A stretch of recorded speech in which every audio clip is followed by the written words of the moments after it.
Blog Talk Radio.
Fighting soldiers from the sky, fearless men who jump and die, men who mean just what they say, the brave men of the Green Beret. Silver wings upon their chest, these are men, America's best. 100 men will test today, but only 3 when the Green Beret. Trained to live off nature's land, trained in combat hand to hand, men who fight by night and day, courage take from the Green Beret. Silver wings upon their chest, these are men, America's best. 100 men will test today, but only 3 when the Green Beret. Back at home, a young wife waits. Her Green Beret has met his fate. He has died for those oppressed, leaving her this last request. Put silver wings on my son's chest, make him one of America's best. He'll be a man they'll test one day, have him win the Green Beret.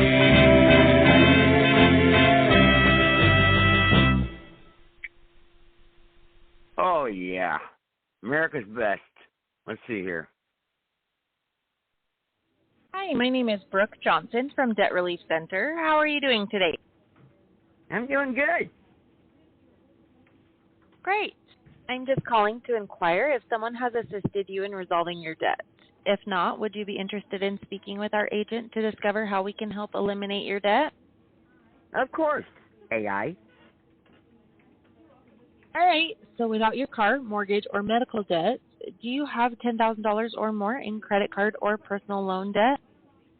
Yes, I do, AI. Do I sound like a robot? I'm just kidding. Yes, This you is do. a human voice. I'm just using technology to speak with you today. So can we keep chatting? Of course.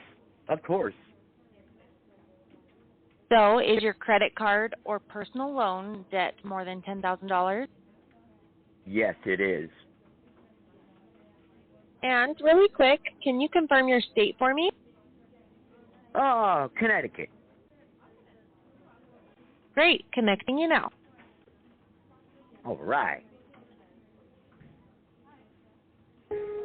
Your call is very important to us. Please stay on the line and you'll be transferred to the Hi, next I have available a agent. prospect on the line, so can you please take it from Hello? here? Hello?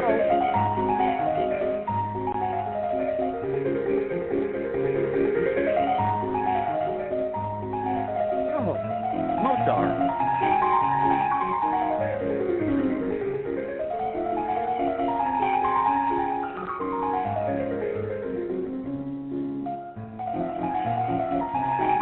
Come on, lady. I ain't got all day.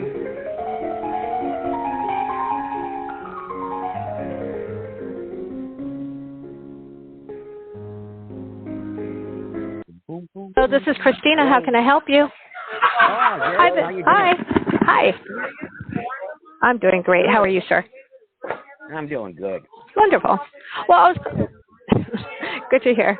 Well, I do have to inform you that this call is being recorded for quality and assurance purposes. My name is Christina, and I do understand that you have some credit card debt with a balance of over $10,000 that you would like some help with. Is that correct? Oh, yes, that's correct. The bill collectors are bothering me. Okay. How much are you paying right now per month on your credit cards?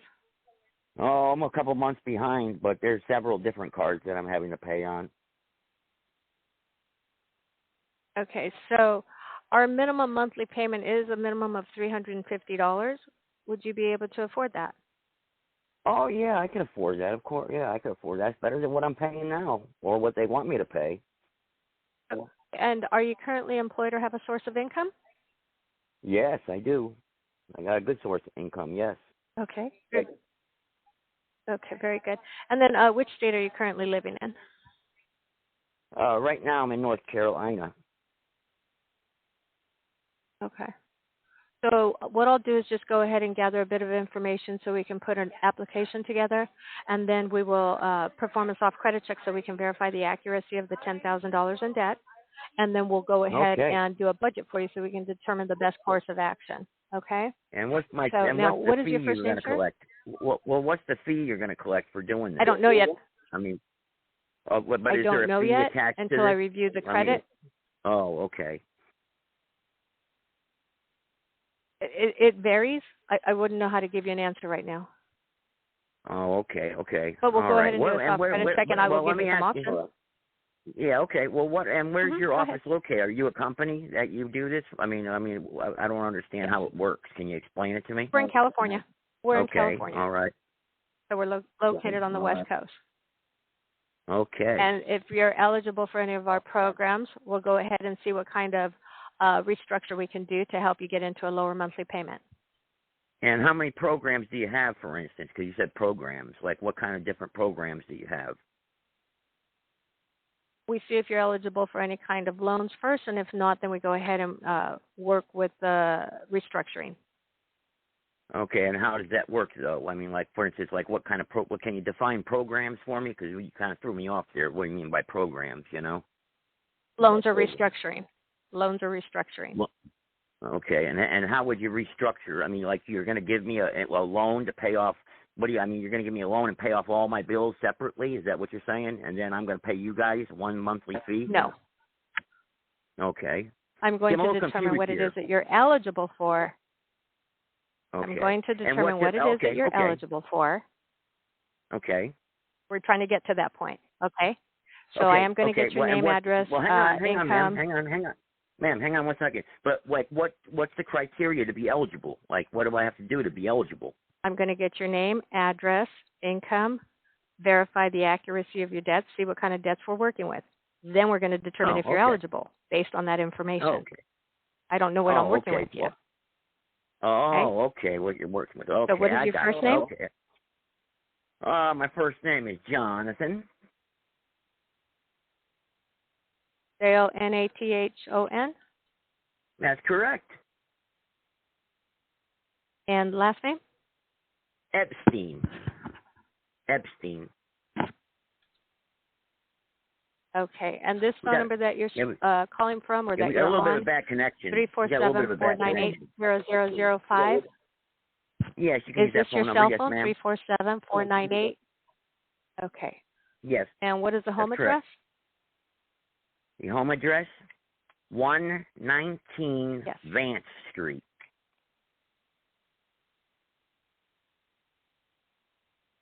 City? Reedsville, North Carolina. Everyville? Reedsville, North Carolina.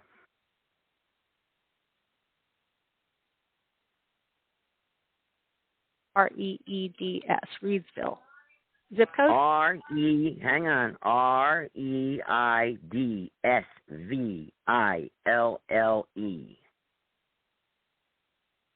Reedsville. Thank you. Zip code? 27320. And email address for any approvals? Well, I don't want to give no email out right now. I don't want to get hit with all kinds of marketing and stuff like that. I wouldn't be able to send you any kind of communication, sir. Oh, well, then why you asking me for my email then? That was kind of like a no-brainer, huh? So I could send you communications. You just told me that you can't. So that was a little confusing. You just said you can't send me any type of communication. I but can't. Then you said you could. Without an email address, I can't send you any communications. Okay. All right. Okay. So do you have to have an email address? Only if you want anything in writing. You can't correspond with me through the mail. I mean, we're talking about giving me a loan here, right? I mean, are you going to be working we with do everything financial via. institutions? Everybody does everything via. Right. Everybody does everything via email these days. Mortgage companies. Not everybody. Car companies and so forth. So, okay. Yeah. So They do it through text it's okay if messages you don't too, want to though. go ahead and. Yes, they do that also. So all documentations for any paperwork for any of the approvals is done via email. Okay. All right. So you have to have my email address. That's what you're saying. Correct. I just don't see how that has to be. But okay, go ahead. I'll give it to you. Ready? Tony 116 at yahoo.com. Is Tony Tony or Tony? Tony. Okay. Date of birth? July 22, 1974. And the Social Security number associated with your debts? Whoa. Why you need that now? Because, that's the guy who hit me a little That nervous is how now. Social Security number. As I mentioned earlier, we're going to verify the accuracy of your debts, and we do that through a soft pull. I have no other way to do that without a soft pull. Well, you can't verify who I am, and because I don't, it has nothing. We're not applying for Social Security benefits here. I mean, according to the 1974 Privacy Act, that unless I'm applying for government benefits, I mean, I could read it to you if you'd like. But it's Title V, USC 552, Privacy Act of 1974. Unless I'm receiving public benefits or something. Go ahead. Mr. Epstein, you're not applying for Social Security benefits or any benefits through the government. That is correct. In order for me to know what kind of debts I'm currently working for, I do have to verify that through a soft credit pull. That would be through using your Social Security number. Well, it says here, though, according to the Privacy Act, that you have to develop a PIN number for this. That demanding my Social Security number and then refusing me service is a $1,000 fine. According to the Act. I'm not saying I'm going to fine you. What just telling you what the law are you reading, says, sir? ma'am. This is not a Social Security loan. Okay. Yes. It's called the Formal Notice of Title 5 USC 552 Privacy Act of 1974. Privacy Notice, and that's that came out in actually this is a memo December 31st, 07 actually. And it says a judgment of $1,000. Okay, so Mr. Epstein, we're at an impasse. That's fine. Well, we're at an impasse. Man. We're at an impasse. I I don't can't help understand you. why you have to have this. I don't understand why you have to have my Social I cannot Security verify number. the accuracy of your debts to know what we're working with. I explained it to you. I'm sorry if you don't like the explanation. I cannot help you. So you're sir, I'm not. discriminating against You're not me helping then. me help you. Well, ma'am, not I helping just me read help you you. the law. How can you tell me I have to break the law, though? That's what I'm trying to ask you. And you're getting snippy with me, you know? I don't understand. I mean, they called me, you know, and connected me to you. And, you know, this is, you know, according to the guidelines and these regulations, you know, I'm not required, though, you know? Mr. Epstein, I don't want to waste your time. I don't want to waste your time, Yeah, and I certainly don't want to waste mine. Ma'am, I understand if you don't want to provide that the information so we can help you. I'm going to wish you a good night. You're misinterpreting me. Okay, you hang up on me. I'll call you right back. So, I mean, I don't know what you're trying to pull here. Hello? Hello? Oh, you hung up on me, you bitch. Oh, yeah, I love it. They call me all day long. Well, I'm going to call them all night long. That's right, bitches. But anyway, that's your telemarketers. You see, they want my personal information. And this is what they do. They hound people all day long. They're not going to get no loan for me. This is the scam out there. You heard the AI I was talking to earlier, the first, you know, they passed me through, and usually they've been calling me all day, and they do this every single day, and just when I get extra time, I call them back, and that's what I do. I argue with them. Sometimes I just really I'll give them false information, you know, just something bullcrap, which I did do anyway. I mean, I wasn't born that year. That's not my street I live on, you know, because I'm not going to provide them with my personal information. But people do, though. Idiots do, you know, and that's how you get ripped off. They're not going to service me no longer. Oh, yeah, sure, people are out there ready to pay off my debt. Yeah, okay, yeah. Yeah, sure. But I talked to her, actually, earlier. She didn't recognize my voice. That's how stupid she is, because she's going by a different phone number, actually. So, but, yeah, man. According to the and actually the case law on that is Doyle versus Wilson. For anybody out there who wants to know, you don't ever have to disclose your Social Security number for anything. And real quick, I see the callers. Just I'll get to you in a second here. All right. So the privacy notice. You serve this on them. Actually, it's a printout you can get, and you serve it upon them. So you're hereby formally put on notice and advised of the following facts of law as pertains to the Social Security Number and Privacy Act 1974, Title 5, U.S.C. 552. A judgment of $1,000 plus costs and attorney fees will be assessed against the individual business or government agency that denies an individual service, benefit, or privilege for not providing a Social Security number or other PIN, personal identification number, when the individual is not required to do so by law.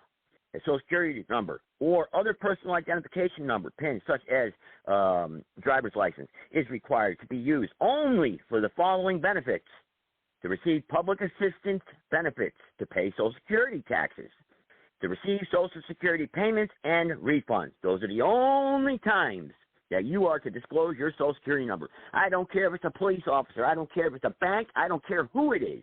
You are not to disclose your Social Security number. That's what the law says. I just read it to you. An individual may not refuse to provide their Social Security number or PIN for any other reasons than those listed above without any reprisals. No one may seek out the Social Security number or other PIN without the written permission of the individual, without being subject to the same penalties as for forcing for an individual to give the number. And the form for that is the Privacy Act, and it gives actual damages sustained by the individual as a result of the refusal or failure to provide a Social Security number shall be entitled to recover not less than $1,000. Section B, the cost of the action together with reasonable attorney fees as determined by the court. Very simple form, and you serve them with that. It's got it, and you go to page 2, and again, the case law is Doyle versus Wilson, and get a notary to sign it or whatever. You serve them with it. Serve them, bring them to court and get $1,000. That's all. We'll take them to your local courthouse, and if they're out of state, serve them out of state, make them come here. You know, that's it. But this is what you can do, people out there, to fight back against these criminals. You can do this. It's not that hard. You don't have to be a lawyer. It's not that hard. You know, put down the dumb phones for a little while. turn off the TV, stop listening to the stupid music, turns your brain to mush, and stop taking the pills. Stop it. And stop drinking the fluoride, and you might be able to do this on your own and fight back against the New World Order, the scumbags that have us all enslaved like the sheeple, the people going to work every single day in their coffins, their metal coffins. You don't have to cooperate. Time to fight back. Stop the nonsense. Stop the malarkey. Stop it. Fight back against these scumbags. Don't be afraid of them. You know, I see people, you know, they'll kill you for cutting them off, you're driving, road rage. I'm watching it today. Somebody got killed in my state. You know, road rage. People get pissed off. You know, you cut them off at a stop sign, but yet a police officer pulls you over and you piss your pants. You know, or the government tells you to do something, and you, yes sir, lick the boots. Oh, you're our heroes. They're our heroes. They're just doing their job. No, it's your job as a citizen to fight back. It's your job to take back this country. It's your job to restore our republic. All right, let me go here. First caller for the, let's see here, 225. Go ahead there. That would be Mike. Yes, Michael. You know, I don't know if you know this, but your I'm not getting anything on your the playback is not working right, but that's neither here nor there. That is a perfect example. These guys, like these scammers that call you, they don't. Yep. If you're smart enough to do what you just did, you know. Yeah. And they don't even bother to check to see if you're giving them a right name. You know, they don't even bother to do that. I mean, look. I follow this thing on YouTube called Scammer Payback. All right. So, and that's what this guy that does this. That's what he does all the time. He'll call these scammers that have taken money from different people, and he'll run a scam on them, and they have no idea what's going on. Yeah.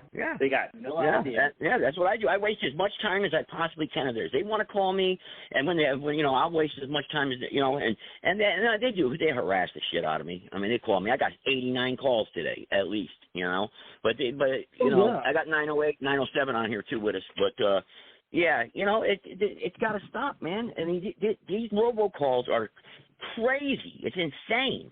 You know, what they do to us. I mean, and some people give them their information, and they end up getting ripped off. It's all a scam. Everything's a scam out there. Everything. You know? But I got 907 on here. What's going on, 907? You too. I think that's the Alaskan here. Yep, it is. 907 is Alaska. That's our home state. I believe it. Whenever you see 907, it's Alaska. Don't ever forget it. I'll remember that. No. So anyway, what's up? Well, I'm confirming what Mike just told you about your audio on BTR. Yeah, my intro isn't playing, huh? Nothing. I have no audio at all on off the web page, off the BTR show page. Oh, yeah, wow. it won't even start it. It won't even start it. What it'll do is you press play, and it'll go to a certain time marker, and it'll just stop. The one I pressed play just now, it went to 23:55, and it just stopped. It's Blog Talk Radio screwing up again, probably. You know? Yeah. So nobody on the internet's going to be able to listen to me now unless they call in. Ridiculous. It's ridiculous, man. If I just put in and backed up what Mike put in the chat room was that you must call in to hear the show. Yeah. There you go. Yeah, thanks. Yeah, because here's what's funny about that, Joe. What's funny about that. The guy I'm on during the day. He does a show, it's this wrestling show, but he didn't have that problem. His show played. Really? Know? So it's different shows have different problems, I guess. Yeah, I don't know. They've been screwing up Blog Talk Radio for the last few months. I mean, it's just been always something, you know.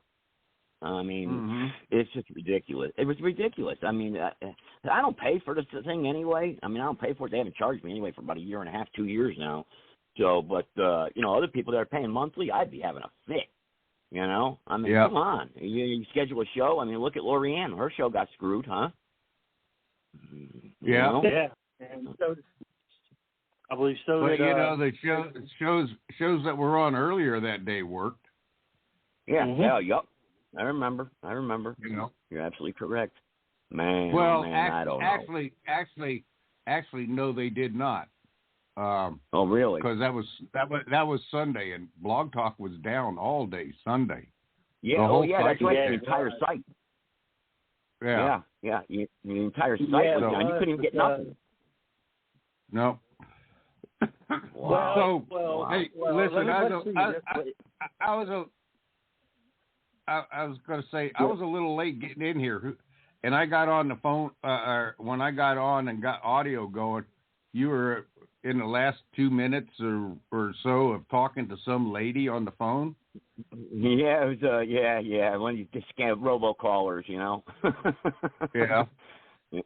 So, okay. you know, I just, I had her going, you know. I called them up live. I called them back, you know, they're going to give me a loan to pay off my debt. Yeah, okay. Sure you are. Sure you are. Well, yesterday I had one of those computer scammers call me.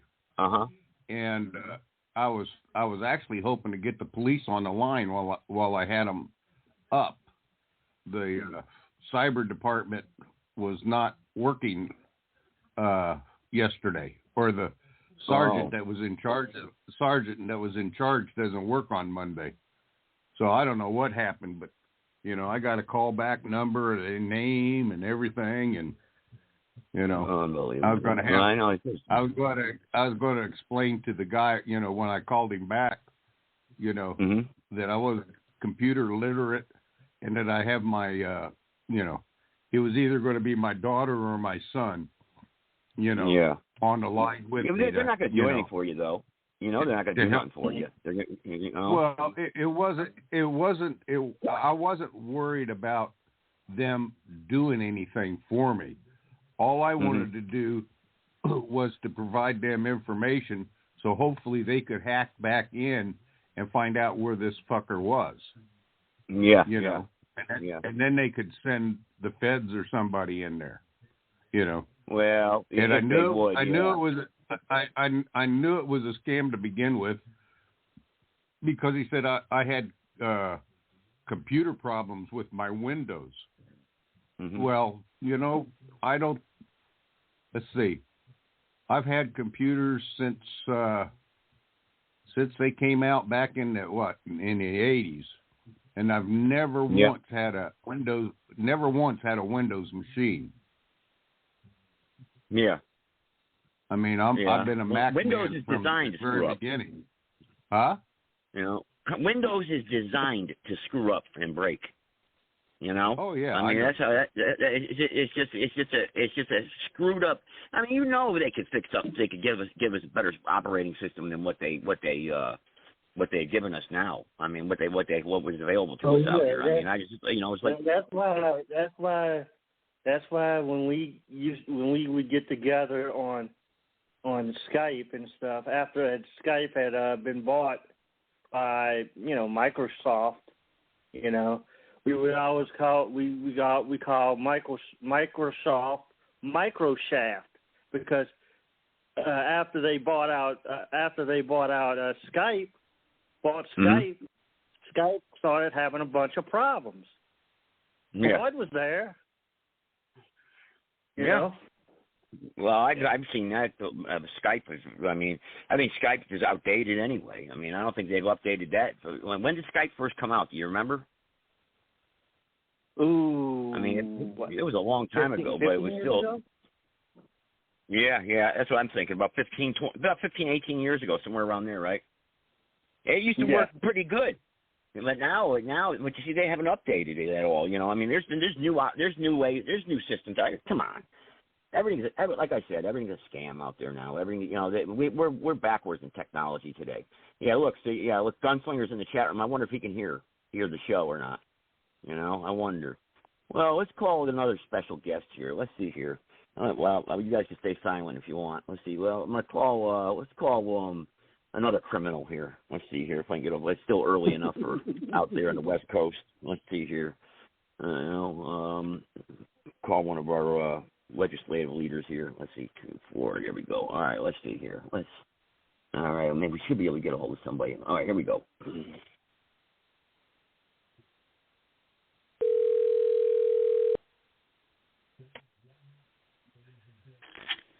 Officer Senator Allen. Yes, how you doing? I got a question.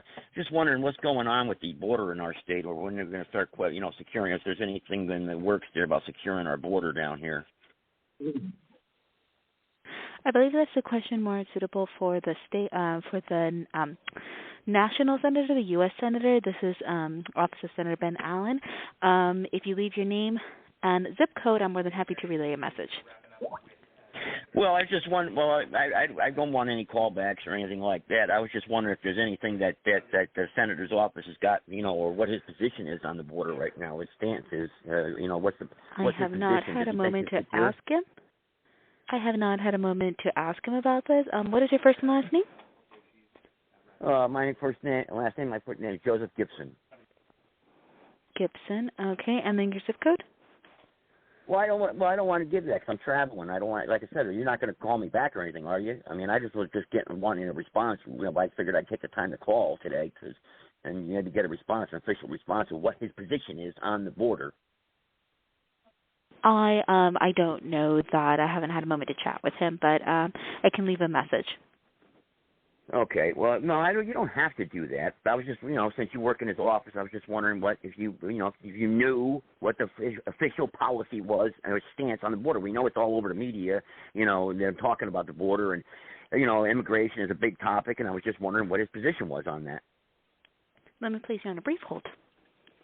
All righty. Yeah. Yeah. I can hear you, so He ain't coming back.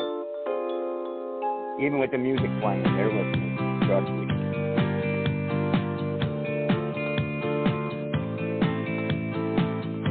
What has she got to ask for? I don't know. Is she got to get him on the phone? That would be nice.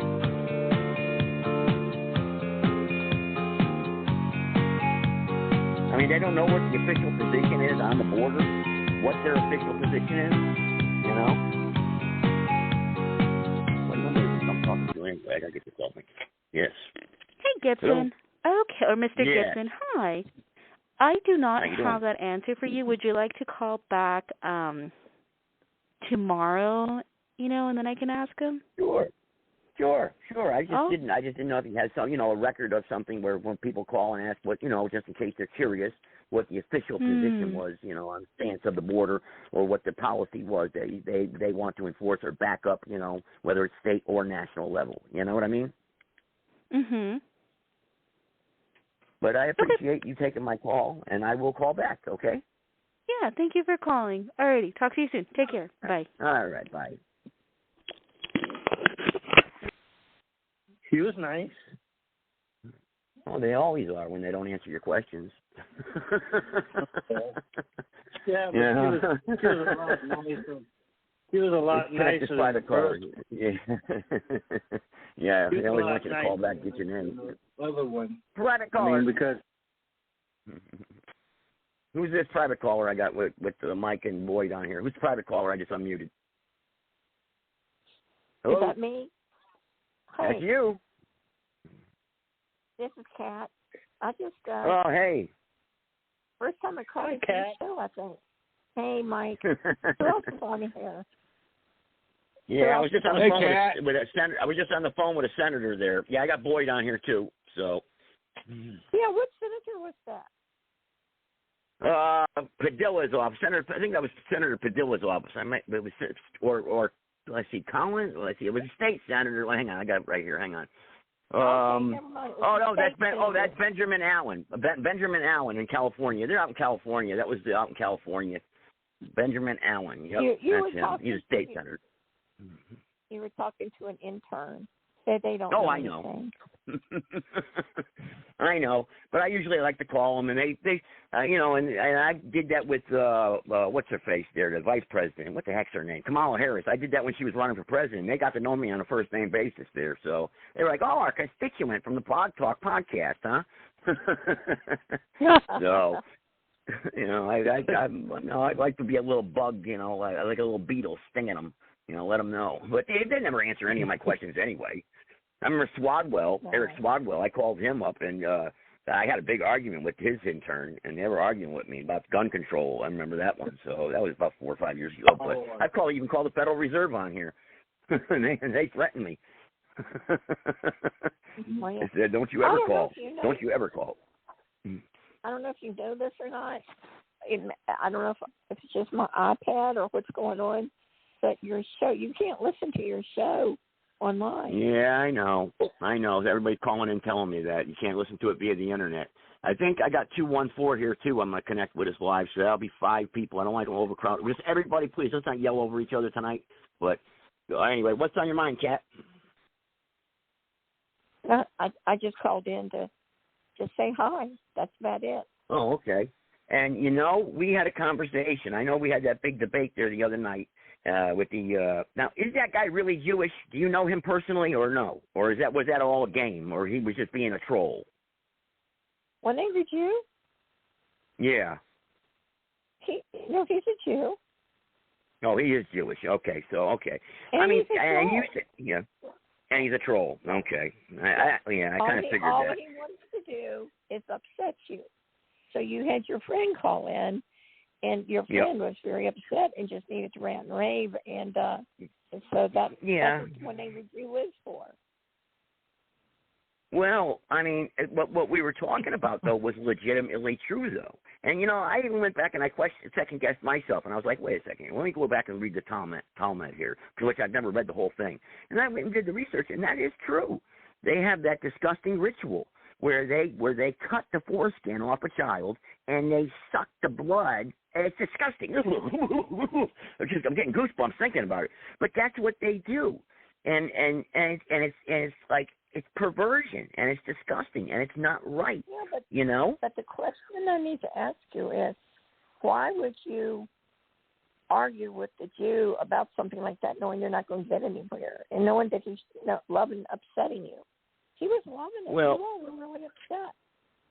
See, I don't want to talk about. Yeah. I didn't call in to talk about any of this stuff. No, I know. I figured I'd bring it up because it was the last time we had a discussion. You disagreed with me on something. You disagreed on me on something. You said the Federal Reserve doesn't control the economy. But go ahead, boy. I'm sorry. Yeah. The one thing that you have to realize, okay, with the Jew, is he is a troll of the highest level. You will not find another troll out there that is as good as the Jew is. And his main purpose in life, okay, and what he wants to do is get people upset, get people yelling and screaming, and he has gotten everything that he wants out of it. He don't care what the subject is, what the conversation is, whether you're going to be conservative or if you're going to be liberal or whatever. His main purpose in life is to get everybody up on step, just like you guys were the other night. He owned you. Yeah. I don't think he did. He got upset. Wait a minute. He owned both you and Tave. He owned you. He got the reaction out of you guys exactly what he wanted. He didn't care what you were talking about. You guys yelling and screaming at him and everything else had no effect on him whatsoever, except give him fucking enjoyment.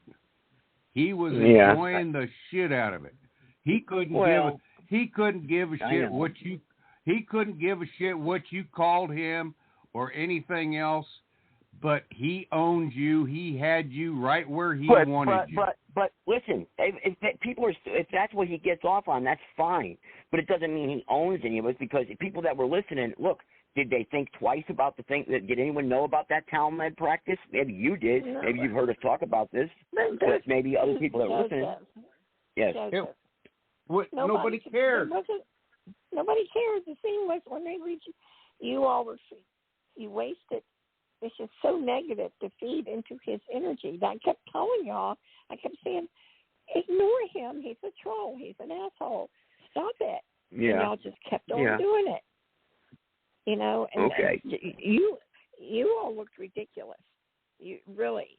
Well, I don't know how I sounded, so I'll take your perspective on that. And I think I got Gunslinger on with us too right now. Is that you, Gunslinger? I just want to make sure. Is that you? Yeah, it's me, 214. Yep. Okay. All right. All right. Just make sure. Hey. Well, what do you guys want to talk about then tonight? How about that? Let you guys pick the topic then. Any topics. How about that? I'll just open up the floor, and then we'll go from there. I mean, I brought up the banking institution. Cat disagreed with me about the Federal Reserve owning the economy and controlling the economy. Now, I remember we had that little disagreement that night. I mean, if you guys want to talk about that, that's fine, or you guys get to pick whatever you want. You heard me open up tonight. I called a few people. I called a bill collector, got under that woman's skin, and then I just called a state senator. That was a fun call. That was a fun call, especially when you cited the law to them. They didn't like that, huh? She got real little huffy and puffy there, huh? No. Well, it's true. It's true. Social Security, the Social Security Act, 1974. You do not have to provide your Social Security numbers, even to banks. You know that? You don't have to. And it's a $1,000 fine and a judgment that you can enforce at a court if they refuse to provide you with a service for refusing to give your Social Security number. Unless you're applying for Social Security or government benefits, they cannot deny you, according to the law. That's what it says. And it's a $1,000 fine. Anybody who denies you service. If they say they need it, too bad. Well, anybody who would give their Social Security number up over the phone is stupid. No, I know. And people do, though. I mean, I bet you gave yours to open up your bank account, huh? Right? And if you have a bank account, or anybody out there, right? A lot of people have. And they tell you have to. No, you don't. You don't have to. You know, but who's going to argue with a bank? Who's going to argue? But, hey, I'd rather put $1,000 in my pocket, because that's what the law says. And they give you the form, too. They can go file with the clerk's office, $1,000. And the judge has to rule in your favor. That's what the law says. You know, what are they going to do, deny it? They probably wouldn't even show up at the court. I've never done it yet, to be honest with you, but I know people who have, and I didn't believe them. And then I pulled it up, and I looked at it, and I was like, hey, that's what it says, you know. $1,000. Well, on some insurances, a beneficiary, you have to give the bank the Social Security number of the beneficiary, or you're not going to be able to make the beneficiary. That's what they claim, but according to the law that says you don't have to, they have to provide you with a separate PIN number of some kind or some sort. You know, that's what the law says. I mean, I don't know. I've never tried it, like I said, but I think it's interesting because everyone asks you for your damn Social Security number today, no matter what the hell you do. You know, I mean, it's like you know. I was at Lowe's the other day, hardware store there, and they asked me for my zip code. I said, what the hell you want my zip code for? You know. Because it's a marketing thing, you know. When you punch it in. First it's your phone number, then it's your zip code, then it's your driver's license, and then next thing you know, they got all your information. And then you're getting spammed in the mail. Yeah. Do you know when Social Security was sold to the American public, your Social Security number was never supposed to be a national identification number? You're absolutely correct. Yeah. Yep. Even said it on the back of their cards. My great grandmother, I told somebody that once, had her Social Security card. She's passed away since. It said on the back of it, not to be used for identification purposes. That's what it said. So, you know.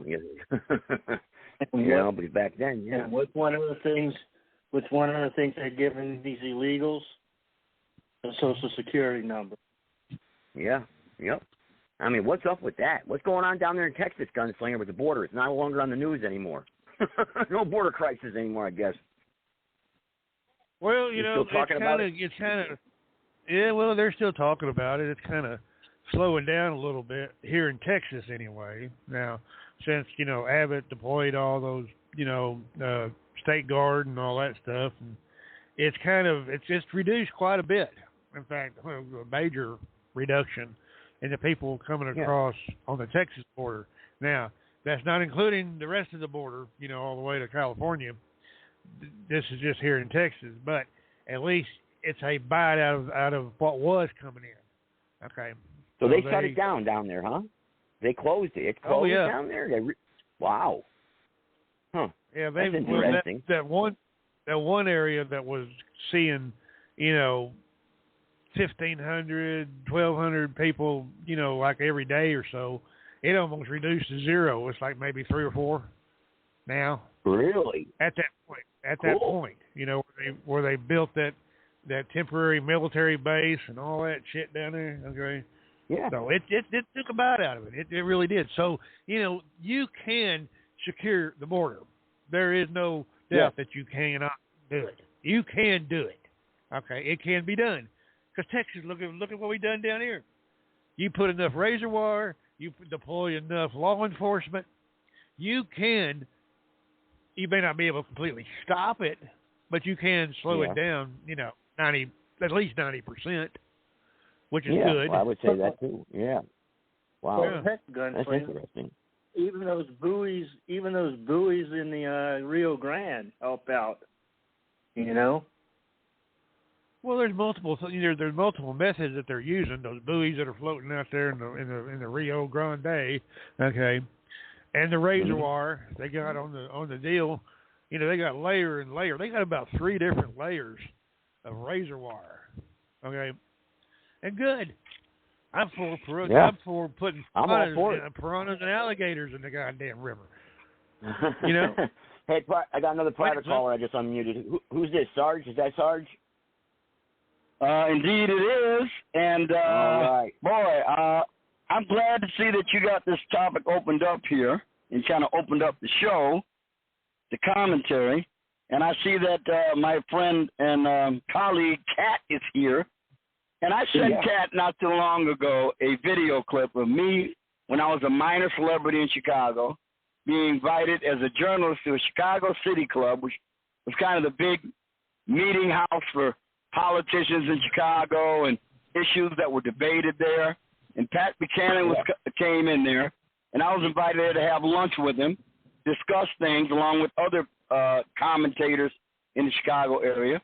And we did. We had lunch with Pat Buchanan. Now, while we were having lunch with him, there was a big line of protesters outside of the building. And they were protesting Pat Buchanan, calling him a xenophobe, a racist, a bigot, the usual blah, blah, blah, blah. He doesn't like brown people. He doesn't want them. Yeah, the usual stuff. And I remember what really stuck out of my mind, a prediction he made. He said, if we don't get a handle on this, we could have as many as 6 million people a year coming in across the border unvetted. And boy, did he get ridiculed. Just like this guy I was working for, I remember that. Who was governor. When he said that. Yeah, it was like he's at 6 million now. He's at 6 million. It could get that bad. And just like this gubernatorial candidate I worked for, named Jim Oberweis, he said something similar when it was just a few 100,000 to come across the border a year, and he got ridiculed for it. And my point is to say this. The point I'm making is to say this. The left is conducting a long march through the United States, through every institution and every safeguard we have to maintain our republic and our liberty. And when we sound the alarm in these things, we're in the nascent stage, the beginning stage, the early part of it, before it gets really horrific, we get ridiculed. And we get told we're exaggerating and we're hyperbolic and we're just stoking fires and feeding our constituents red meat, blah, blah, blah, blah. And you can see how these things work. Affirmative action transmogrifies into diversity, equity, and inclusion. It always happens. Yeah. You know, homosexual rights not to be busted by the cops because they're having fun in a nightclub on the weekend has metamorphosed into mandatory drag shows for kindergartners. And on and on and on. It's always like that with the left. They start small with the little long march tactics, and they work their way up. And we have got to stop letting them do this to our side. Don't let them throw red herrings in your path and throw you off the scent, because they will eventually get what they want. They do it incrementally, and all around us, we are seeing the wreckage of this tactic. But Sarge, the thing of it is that the people are not going to stick together. They're not going to stand up and fight. I mean, remember what Patrick Henry, what's it say? Tyrants know that the pen of a man such as Thomas Paine can cause them more damage than entire armies, and thus they always seek to suppress the natural rights of speech, association, and assembly. Without freedom of speech, the people will have no recourse but to arms. Without freedom of speech and conscience, there is no freedom. Therefore, we will not obey or support any type of orders to suppress or violate the right of the people to speak, associate, worship, assemble, communicate, or petition the government the redress of grievances. You know, I mean, you know, those types of beliefs and foundations are gone today. Nobody knows that. Nobody knows, you know. But Joe, you got to remember, this is a multi-pronged approach. The reason people don't get upset about it so much because they believe they treat us like we're frogs in a pot of water in which the heat slowly gets turned up. That's what my point just a moment ago. They'll start off small and they'll come along with something that most everybody can generally agree with.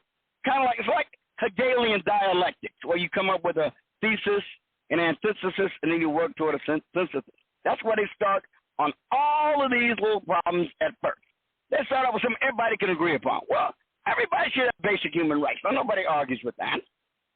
I mean, why do the cops bust up a bunch of homosexuals because they're having fun in a bar in New York on the weekend? I don't agree with that. That's not right. I don't agree with the cops breaking up those protests. They shouldn't do that. See, and once they secure that beachhead, then they fan out from it. They do it with all of these issues.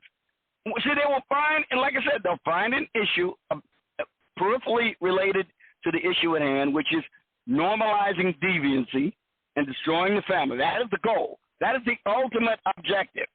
But in order to do it, they prepare the ground by getting some aspect relating to their condition that everyone pretty much agrees with. Like I said, everybody agrees.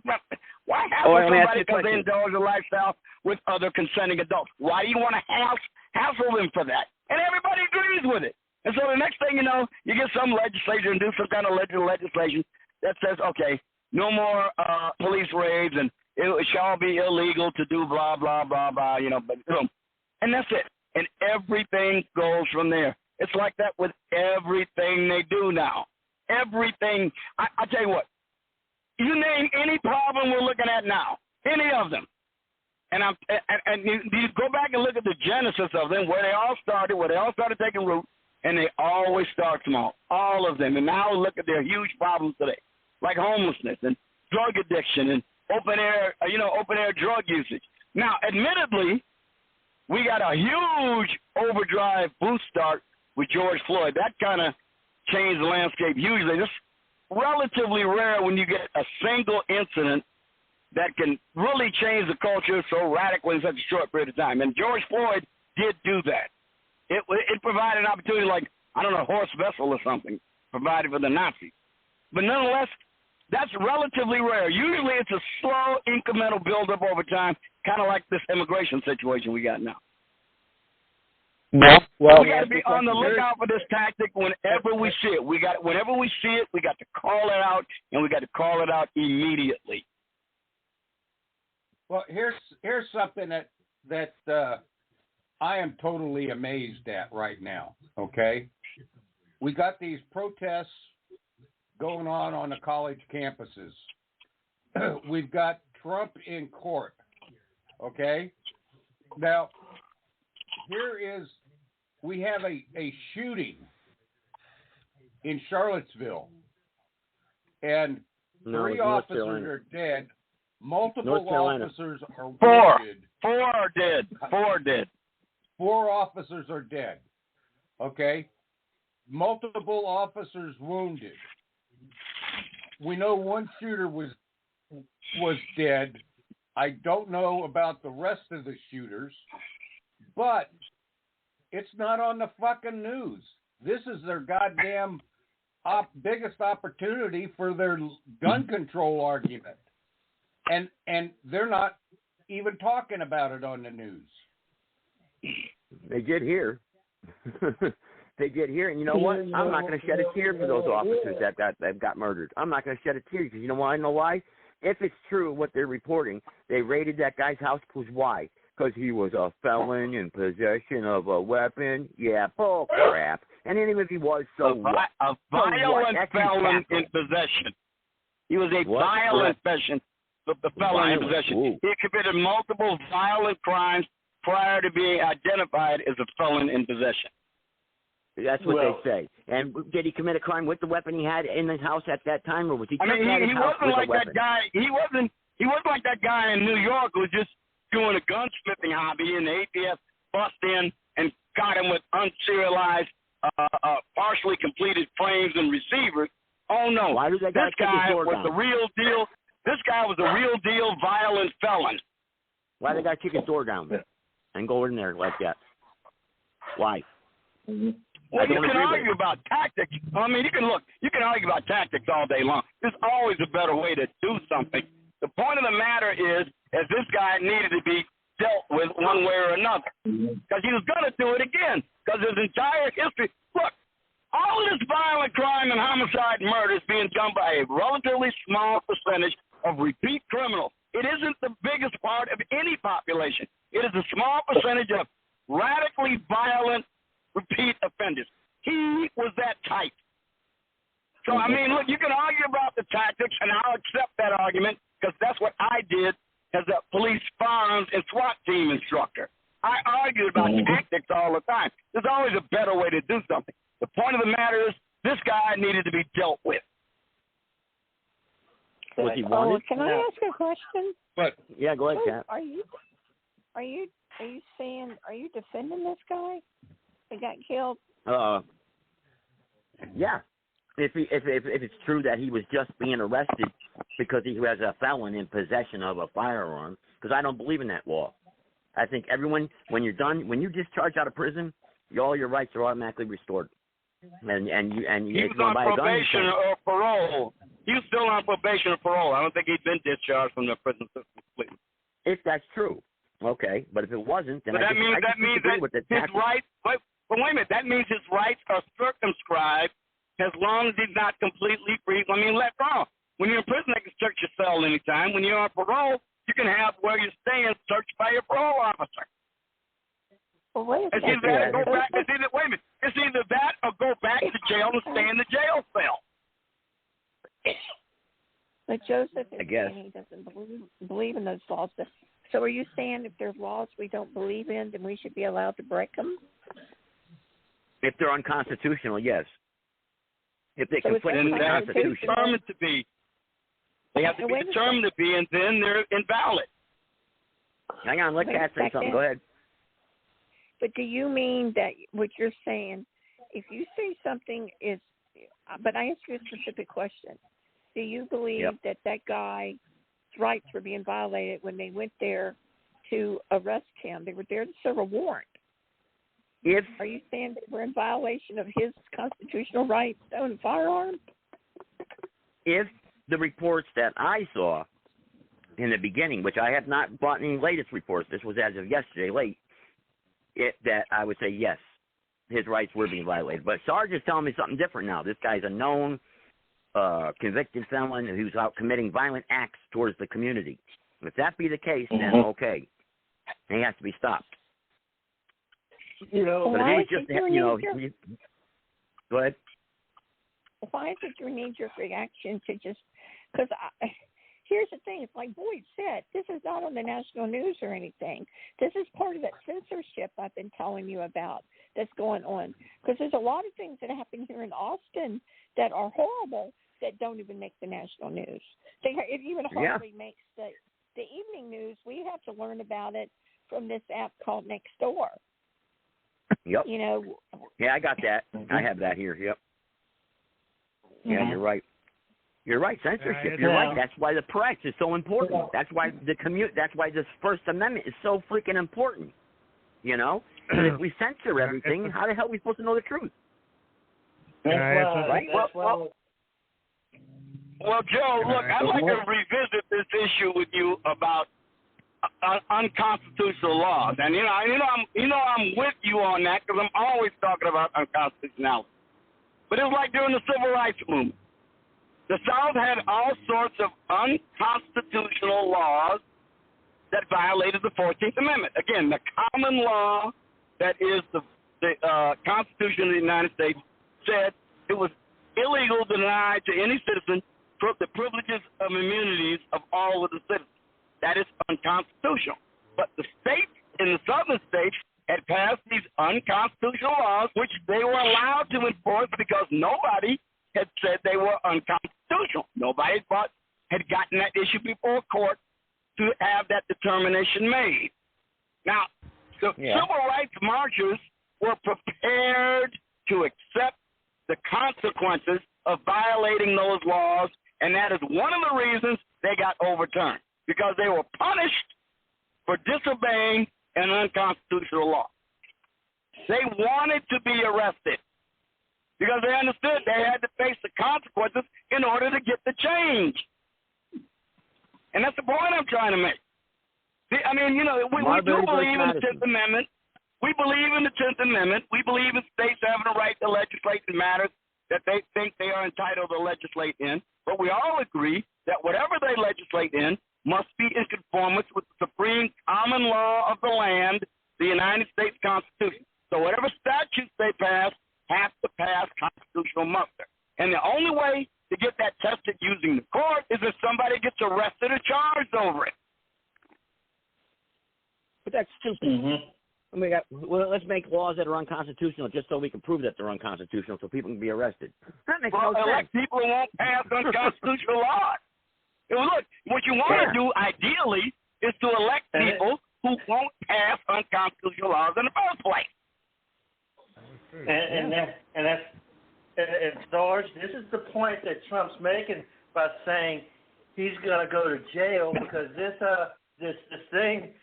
these gag orders are unconstitutional. Right. Exactly. Gag orders I think he's trying to force the issue. Not unconstitutional, but the way this judge is using it is. Yeah, he's trying to force the issue. He's trying to force the issue and expose the unconstitutional. He's really pushing the line. I think he wouldn't mind getting arrested for this. Mm-hmm. Sorry. The bottom line is this: look, if that guy got his door kicked down and he was just in possession of a firearm, and they're saying, wait a minute, Joe, you got to get this fact straight. They were approaching him, and he opened up on it before they got to the house.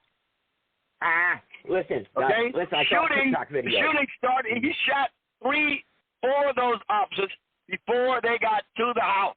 They had shot him, and they had killed him. They were coming, before he was dead in the front. He was dead on the front lawn of the yard. Well, what's the difference for them to come in the house? Yard, not in the house. Once they come on the property, that's it. They violated the Fourth Amendment. They didn't get on the property when he started. They opened up on those cops when they were on the public street. I saw the video. They weren't on his property yet, even. Wait a second. I don't know. I saw a video on Twitter that a neighbor took. Some cops were actually behind the vehicles on the neighbor's property, and he was shooting at them, or somebody in the house was shooting at them. Yeah. Come on, look, Joseph. We're not talking about the Minutemen in Lexington Concord with this guy, okay? He wasn't that. He was a felon criminal. Please, let's not elevate him to anything near the status of murder. Hell, he wasn't even Randy Weaver at Ruby Ridge. This guy was something completely different. Now, I want to talk about people's rights. Hang on, guys. Let Cat talk. Go ahead. If you want to talk about constitutional rights being violated, those Branch Davidians' rights were violated over and over. We watched that. Yes. How long did that siege go on? Over a month? Oh God. We knew. What? We 79 knew that they were going to kill all those people. What? Yeah. See, I think it went on for 79 days or something, or 83 days. It went on for a long time. Yeah, and that was totally an exercise in gun control. They tried to patch on child abuse later, over which the federal government has no authority in the first damn place. They tried to patch that in there, too, later on. But it was clearly the whole thing that initiated the ATF raid was gun control. They alleged they had machine gun parts and all this other stuff. Why now, all these years later, because I don't want to revisit this whole story here, but why all these years later is the ATF still marching around the country then? It should have been disbanded, sued, or they should have been shut down. One unconstitutional act. Man. All those people dead, all those kids, that's it. You're shut down. Bam. Done. What did Ronald Reagan say? Well, Joe, you play Ronald Reagan all the time. What did Ronald Reagan say? The closest thing to an immortality and an eternal life is a federal agency. Mm-hmm. Yeah. And that's the truth. It was totally. I got 3302. And that, well, look, I'm not defending the guy right now. I was just making a talking point. That's all. If that was the case, I don't know the whole story, and I did say that. I don't know who the are you whole talking story. about? The guy that got killed down there in North Carolina. The guy that got his house raided and he killed 4 U.S. Marshals. Yeah, I read about that. Yeah. Well, you know, here's the I'll connect you 330 in a minute. Is that if they put you in prison for something like hot check writing or some bullshit, okay, I could see getting your gun rights back, okay, for something low like that, all right. But for what this guy's history is, this guy was a bad dude, okay, and needed to be dealt with accordingly, okay, in and out of prison. You know, what is that? What do I call it? Revolving door complex, okay. You know. Yeah, I mean, woo, this guy. But how do you suspend somebody's rights? How do you if we take away their rights when they go to jail, once you're released, that's it. You're back in society. That's it. We don't have to put dog collars on people. I don't like the supervision crap. He was not released. Don't you understand that? He was not released. He was in his house. He was in his house. He was still on probation. There's no being released from prison. He was in felony violation of probation. For what? Dirty Darren?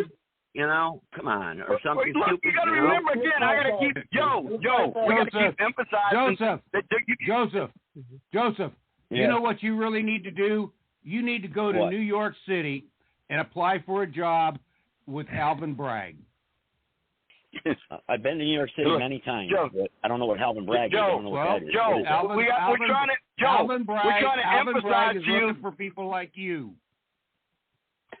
We're trying to emphasize to you, Joe, that this man was still jail cell. That meant they could toss his jail cell anytime they want.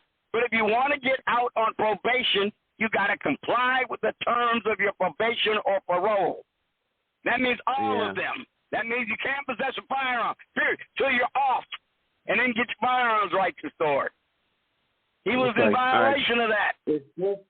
Guys, I got 330 on here, guys, too. But started to talk from this car with the 2 dark windows. You know, the 2 dark front windows. They wanted to see what was in the car because they figured he's on probation. He might have a gun, right? Oh, he might. He didn't want to roll the window down. He didn't want to roll the window down. You know. Well, wait a second here. When you're in your car, you don't lose your Fourth Amendment rights, guys. You know, your Fourth Amendment still exists. Police drive around with tinted windows. Joe, I'm sorry whether we like this or not. The court has ruled on this. Police officers on a traffic stop can make you exit the vehicle. When they exit the vehicle, they know this guy is a felon. They're going to pat him down. And what were they going to find when they patted him down? They're going to find his cat, and he knew it. That's why he didn't want to come out of the car. He knew they're going to have him roll down the window, and next thing you know, he was coming out of that car. They're going to tell him to get out of the car. Court said they can tell you to get out of the car or make you stay in it. It's up to the officer. So why did you pull him over, though? Why pull him over, though, to begin with? You know, why pull him over? You know, it's all I think they got a tip. I know. I think it's all going to come out. I think they got a tip on this guy, and they had targeted him. I think that's what it was. I really do. I think that's what it was. First of all, they got all come out of the investigation. Yep, I got 330 on here. What's up? Hey, how about the sovereign citizen down in Florida that wouldn't roll his window down, and then the cops walked up, and there was a woman with a trained cadet, and he gave her a ration of shit, and she called for backup because you're not supposed to interact or, have a confrontation with the trainee, and I guess they're going to get signed or sworn in on Monday, this coming Monday, but this guy is a sovereign citizen of the Moor belief, who the Moors are, and he gunned down 4 of them. Kill anybody, but he shot them and lit them up. Oh, absolutely. Yep. Sovereign citizen, that's a problem I have. A sovereign citizen, if you know the definition of sovereign, you can't put citizen with it. Yeah. How is that? About the Mickey and Mouse thing? Am I agree. right or am I wrong? Yeah, you're right. Sovereign citizen's got a bad rap, though. A lot of people get labeled that crap, and Well, yeah, that's right. It's coming from the left labeling, but it's one of them. I call them window crackers, because they like to roll that window down just far enough, and I'm thinking, all they're going to do is snap that window and yank you out of that car and then tase you or do it. I mean, you're going to lose that battle no matter what. Just comply or die. Yeah, and isn't that a shame that we have to live that way in America? Comply or die. That's a good slogan. Comply or die. Yeah, if you're a criminal and you're living that life, then hey, you know what? Maybe that's how you have to live day to day, and you have to worry about rolling your window down. But this guy was actually in a park at 10 o'clock at p.m. It's posted it closes, and they had a string of robberies or something was going on, and that's why he was down there with this cadet just going through, just checking, and this guy was in the park after hours. So he's all, whatever. You can't. If you're breaking the law, you're not breaking the law. They got to change the laws to make it right.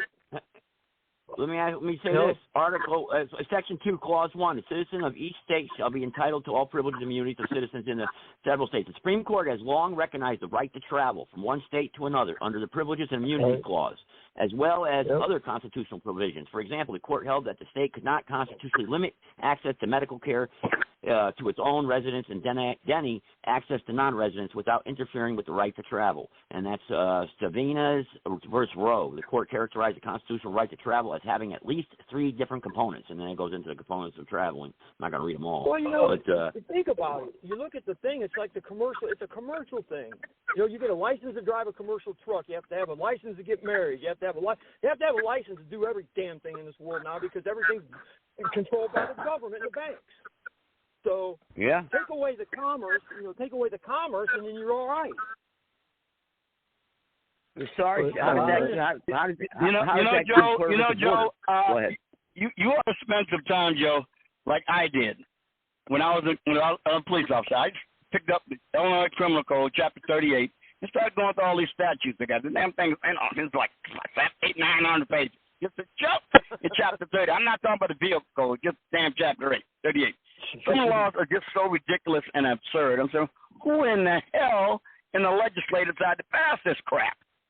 Other than giving somebody some particular special advantage over somebody else. The problem is we got too many damn laws that's passed, too many idiot politicians for the police to enforce. That's the problem. That's exactly it, too. Right.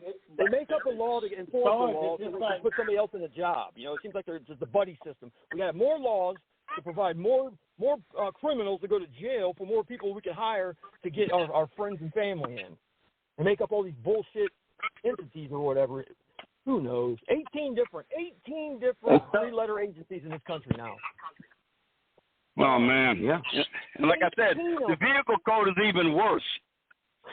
I can't imagine. So it's just like, I'm blanking on the guy, the House member's name that said, and this goes back to the Obamacare, right? He said, and this guy was a lawyer. He said, to understand that bill, you need to be a lawyer, right? Well, the guy was a friggin' lawyer. So go figure, right? But a lot of this stuff started on the whole. A lot of this stuff started when they decided to take the Bible out of public schools, and religion out of public schools, because in the Bible it says, going back to things like depop of the world, right? You know, the Bible says be fruitful and multiply. You know, and when you have people saying the exact opposite of that, you got a problem. You know, when you've got people that don't believe the way Kat believes, that all she wanted, I don't want to speak for Kat, but all she wanted to do was be a mother. Would you please not repeat what I've said on other shows, please? But this is the point. It started with that, and it started with the fact that you got abortion, that's another bite of the apple, which got taken away from them, which pissed them off, which pissed the liberals off to no end. It didn't get taken away from them. No, it got where it should have been, and that's sent back to the states, right? So they wanted all-encompassing. This is stupid. They wanted all-encompassing. Goddamn, shoot me now. Put a bullet in my head. I wish a cop would show up and shoot me right now. Well, listen. The bottom line is this. We don't have the Constitution. We're not free in America. Look, this is the whole thing. And Sarge argues with me about this. When they created these statutes and they codified the Constitution and laws, we became slaves through the Federal Reserve Act, blah, blah, blah, all the way through. It all started after the Civil War, the Reconstruction Act. It's simple to figure out. All we got to do is go back to that time period and reverse everything that's been passed since then and go back to our republic form of government. And that's what we've been trying to do with the Republic, the North Carolina Republic, the Republic of California. Go ahead. I'm just going to ask you a couple of questions. Just answer them. If you don't want to answer them, then don't. Okay. All right. Congress comes up with a budget, right? It has to be passed by the House and the Senate. President signs off on it, right? I mean, that's how all appropriations bills start in the House, right? So they have to fund everything in the U.S. government, plus the interest on our deficits, plus borrowing more money, right? So this has to be passed in the House. So then the Federal Reserve prints the money for this bill that Congress has passed. So tell me how the banks control anything, because the Federal Reserve can only print the money that Congress says that it needs to run this country. So how does the Federal Reserve run anything? Difficult to explain by the way you formulated the question, but the Federal Reserve, I think can anyone has heard my arguments on this? No, I'm talking to you. Has anyone heard? Now, I don't know how to explain it to you, how the central banks control. Listen, Congress, they pass the laws. They have the power of the purse to do the spending. But they can create any type of amount of money they want to spend. But we don't have any money to spend. We have to go to the Federal Reserve to spend it. So that means we have to create these bonds, sell them to the Federal Reserve, and the Federal Reserve then sells them back to our Treasury Department at interest, and then that's where our taxes pay the interest of the debt. I mean, I don't. We have to the Federal Reserve. The Federal Reserve doesn't create.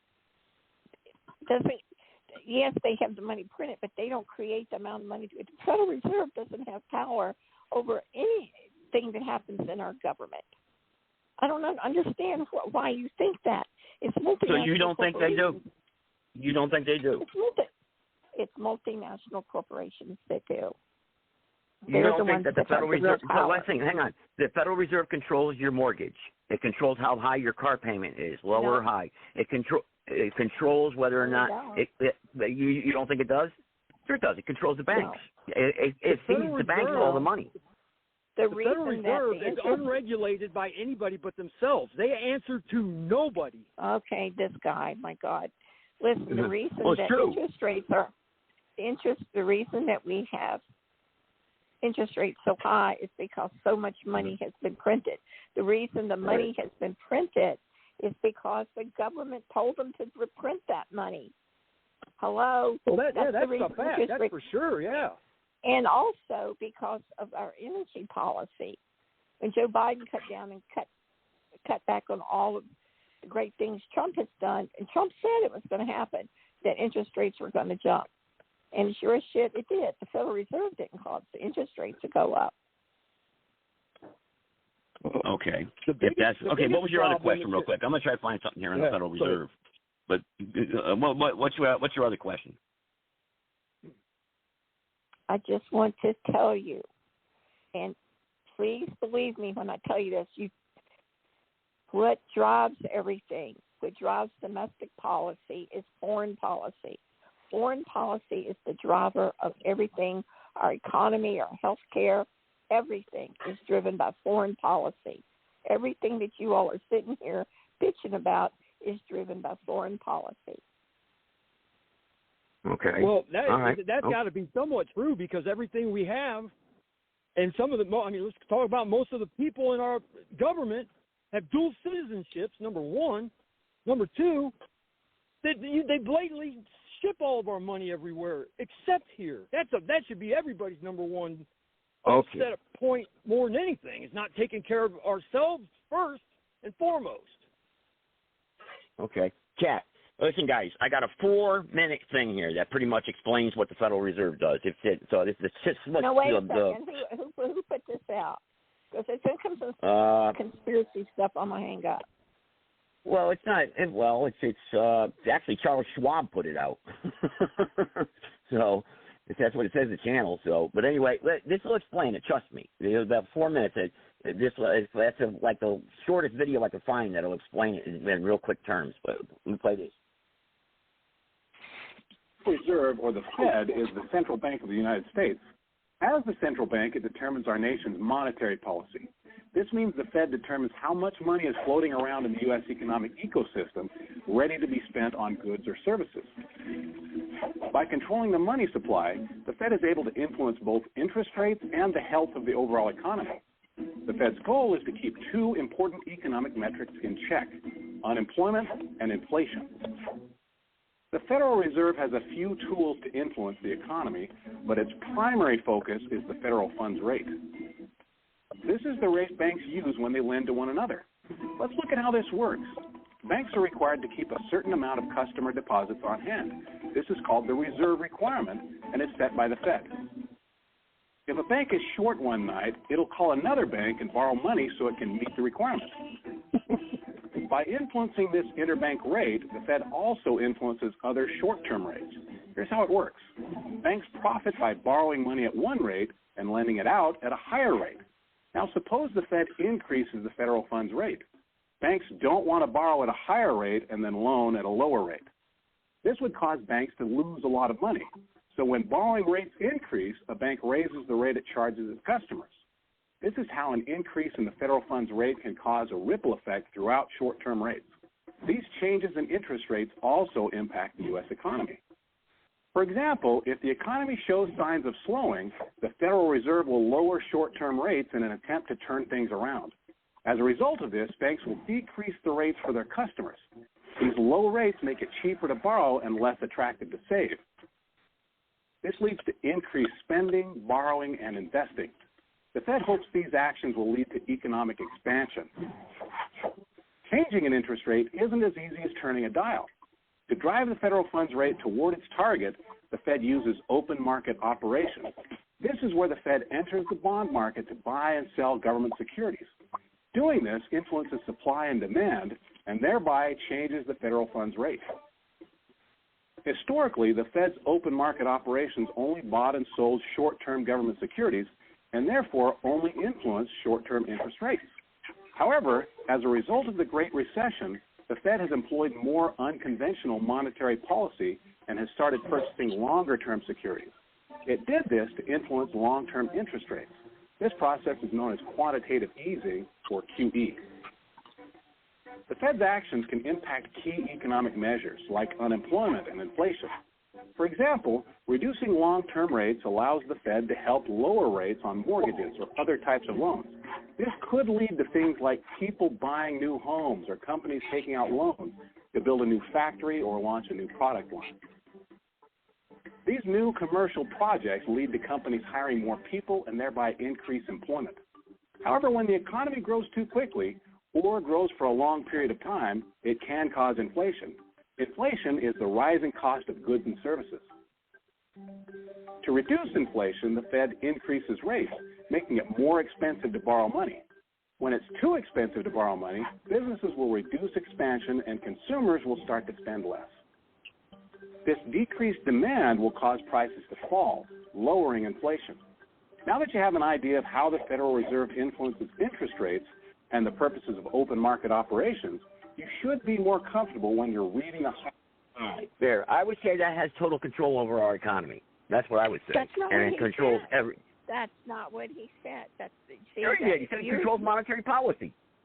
He did not say that. That is not. It did not say Did that. anybody else hear what that guy said? He said it influences monetary policy. It did not say it controls it. If you go back and listen, well, if they are in charge of printing the money, Cat, I would say that they control it. It controls. Never in there did it say the Federal Reserve controls the economy. It said it influences the economy. We have other things like China is now devaluating the yen. Okay, they have bought a lot of our bonds here in America. They own a lot of our debt. So does Japan. So we're dependent on what the value and of what their, debt would that be? What debt would they own when there is no debt, when it was all discharged in 1933, when they confiscated all the gold and silver? The British haven't been paid off yet.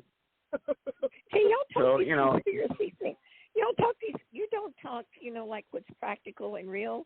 You all have been fed these conspiracy theories that you don't analyze. God. You just swallow it. You're going to tell me that you're going to tell me that 1933 from House Resolution 92 that that they did not discharge all the debt and the country didn't go bankrupt? That's exactly what happened. Yeah. To that conspiracy theory, that's true history. As a society, we are not required to pay debt in America because of the corporation going bankrupt. That is exactly right. Yeah. But they've hidden that from everybody. The United States is a corporation now. There's no United need for me States, to talk to you. Yes. Not you're saying America. You said the United States of America is a corporation. We are a corporation in Washington, D.C. Just the United States, not the United States of America, correct. Okay, there's no need for me to talk further with you all because that's crazy what you're saying. Wait, you think that's crazy? I mean, I don't know how to prove it to you. What can you say to convince me otherwise? You're saying because we're not a republic anymore, we're a democracy. Surely you must agree with that. You all don't understand the legal definition of corporation, do you? Oh, give me what your definition is. Give me what the definition is. Well, I can't verbatim give you the definition, but when you're dealing within money matters, you have to be incorporated. I see 406 in some there. way. I'll connect you in a minute. But we are incorporated. We are incorporated at birth. When your mother signs she thinks your birth certificate and your Social Security, she's actually signing your state's rights. And you become a debt entity. You're owned by the British Crown. They buy bonds. Wow. Okay, all right. Hang on. Maybe someone else got another. Maybe someone else got another perspective on this. 406. Go ahead. You're all a bunch of 14th Amendment subject citizens. You've embraced it. You're breaking up. Your phone's breaking up. And you say, "Boy, they're so tasty, aren't they?" Who is this clown? Your phone's breaking up. I can't hear him.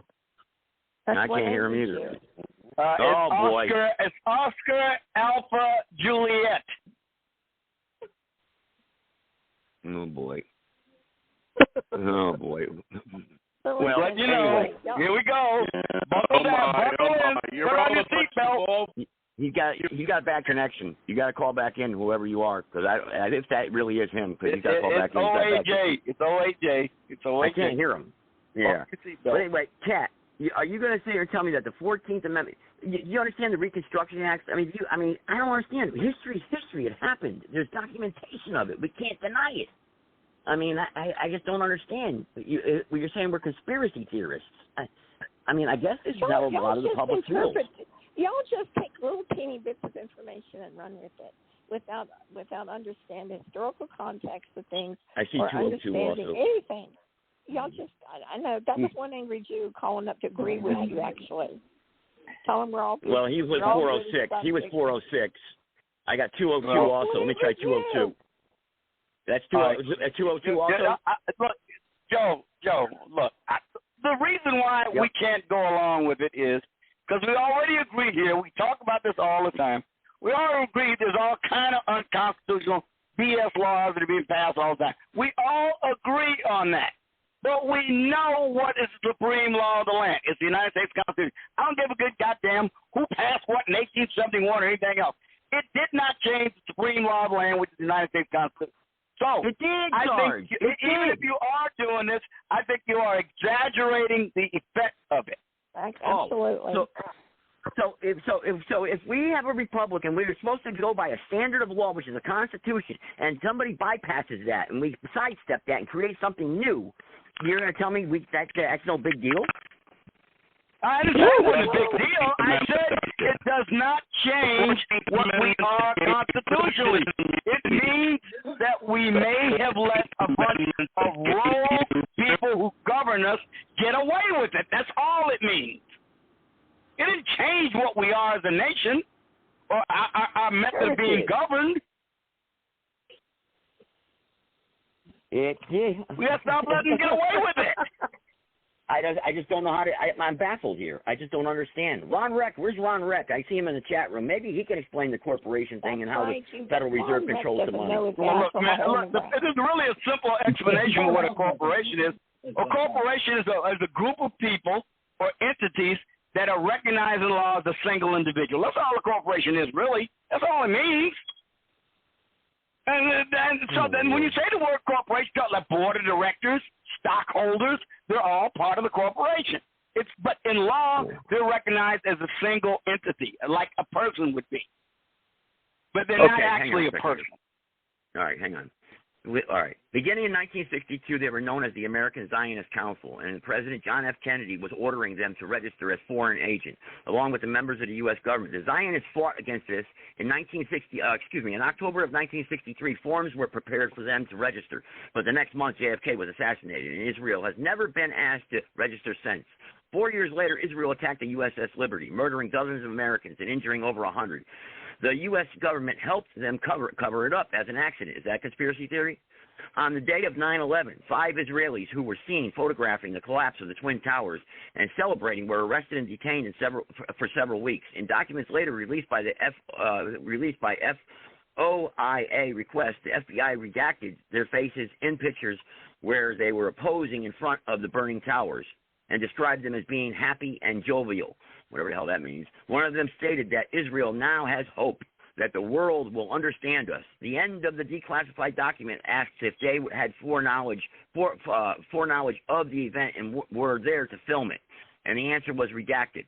As soon as they were released, they returned to Israel and went on television, where they confirmed that the answer was yes. Tell me something. Is that conspiracy theory? Is that conspiracy? Well, come on, man. Well, let me ask you a question. So do those 5 Israelis represent all Jews? No, they represent the Zionist movement. I just told you. They represent those 5 Israelis. They represent those 5 Israelis. The American Zionist Council. The American Zionist Council, which controls the money of the banking. All Zionist means is that they recognize Israel has a right to exist, period. That's all Zionism is. Okay. Look. Okay. Okay. Go ahead, Sarge. Okay, Joe. Look, there's all kind of lobbying groups in this country and groups that have influence. There are Zionist groups that have influence. There are black nationalist groups that have influence. There are Irish Fenian groups that have influence. There's all kinds that have influence, but when you attribute to them the powers of government directly, not indirectly through their First Amendment ability to influence somebody, then I think you're making a big mistake. Okay. I mean, being a lobbyist does not necessarily mean you control the levels of power, unless, of course, you got politicians in your pocket, because they're the ones who control the levels of power. That's why I keep saying it depends on who you vote for. Stop voting for criminals. Sarge, the 10 primary stockholders in the Federal Reserve System are: number 1, the Rothschilds of London; number 2, the Rothschilds of Berlin; number 3, Lazard Brothers of Paris; number 4, Israeli CF of Italy; Number 5, Kun Liab, I can't pronounce his name, Company of Germany. The Warburgs of Amsterdam, the Warburgs of Hamburg, the Liam Brothers of New York, Goldman & Sachs New York, and the Rockefellers of New York. Those are your 10 stockholders of the Federal Reserve System. Who prints the money? Who prints the money that the Federal Reserve distributes? I'll tell you.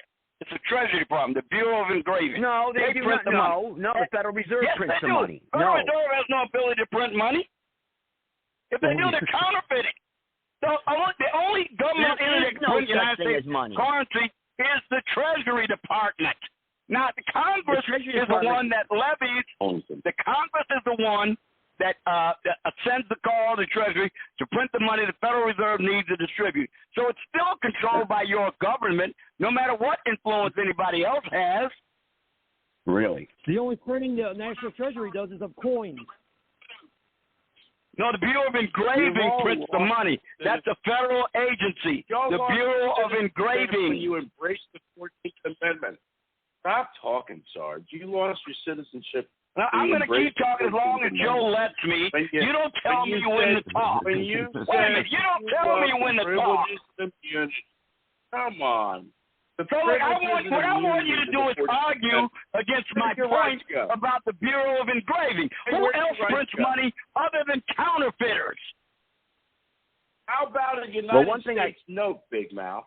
How about a United States note not printed by the Federal Reserve? How about a United States note that was put out by Kennedy, which is probably one of the reasons that they shot and killed him? I have a United States note. Do you? Do you know what a United States note is? It's not a Federal Reserve note, is it? It's money. No. It's money backed by the Treasury. Yeah, I got silver certificates. So Federal what? Reserve notes and everything else, the Federal Reserve Act, it's all crap. Because it's fake money. We don't have sound money. We've had it sound money. It's still in circulation. I can still, I don't know what they'll give me if I take I think I have a $2 United States note. Oh, I don't know what they'll give me. I guess I can go to every Federal Reserve. Why are you saying, oh, God, don't call it deity. A federal agency printed that note or it's not valid currency. If a federal agency didn't print the note that you possess, it is not valid currency. It's counterfeit. Oh, you're an idiot. A United States note is printed by the federal government. Fool on top of it. Go look it up. Go ahead. Man, why don't you go fuck yourself, asshole? Oh, my God, Sergeant. I mean, I swear to God, you know I got your stupid ass. You got to tell me that somebody other than the United States government can print a currency and it's valid. You're full of shit. That's right. A United States note is printed by the federal government and it's currency. That's what I said. It's backed by the Treasury. God damn, man. You'll do anything to win your argument, won't you? You want to argue that? You sound stupid, really. Okay, y'all stop You're a minute. stupid. You sound ignorant. All right, no, you guys, sound dumb the way you speak. All right, hang on one second. I agree about the 14th United States note. Okay, can I have the floor? Yes, go ahead. Okay, so I'm going to tell you all some new information that's going to blow your heads off, and which you, this is not a conspiracy theory. Cryptocurrency. Let me explain to you what has happened in cryptocurrency. In 2014, there was an exchange. You could buy and sell cryptocurrency on this exchange called Mt. Gox, G-O-X, okay? Go look it up. There was some shady practice that went around it.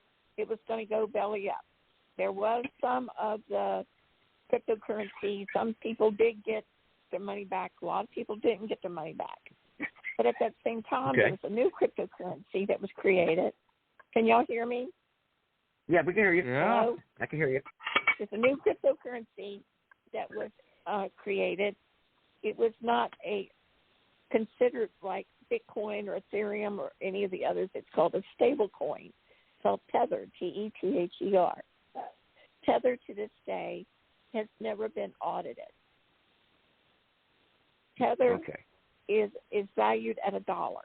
It fluctuates a little bit, but it doesn't go more than like 98 cents to $1.05, something like that, just in that range. Tether is worth over $100 billion right now. There is no money in Tether. It's what I'm trying to tell you. Kind of like our dollar bills.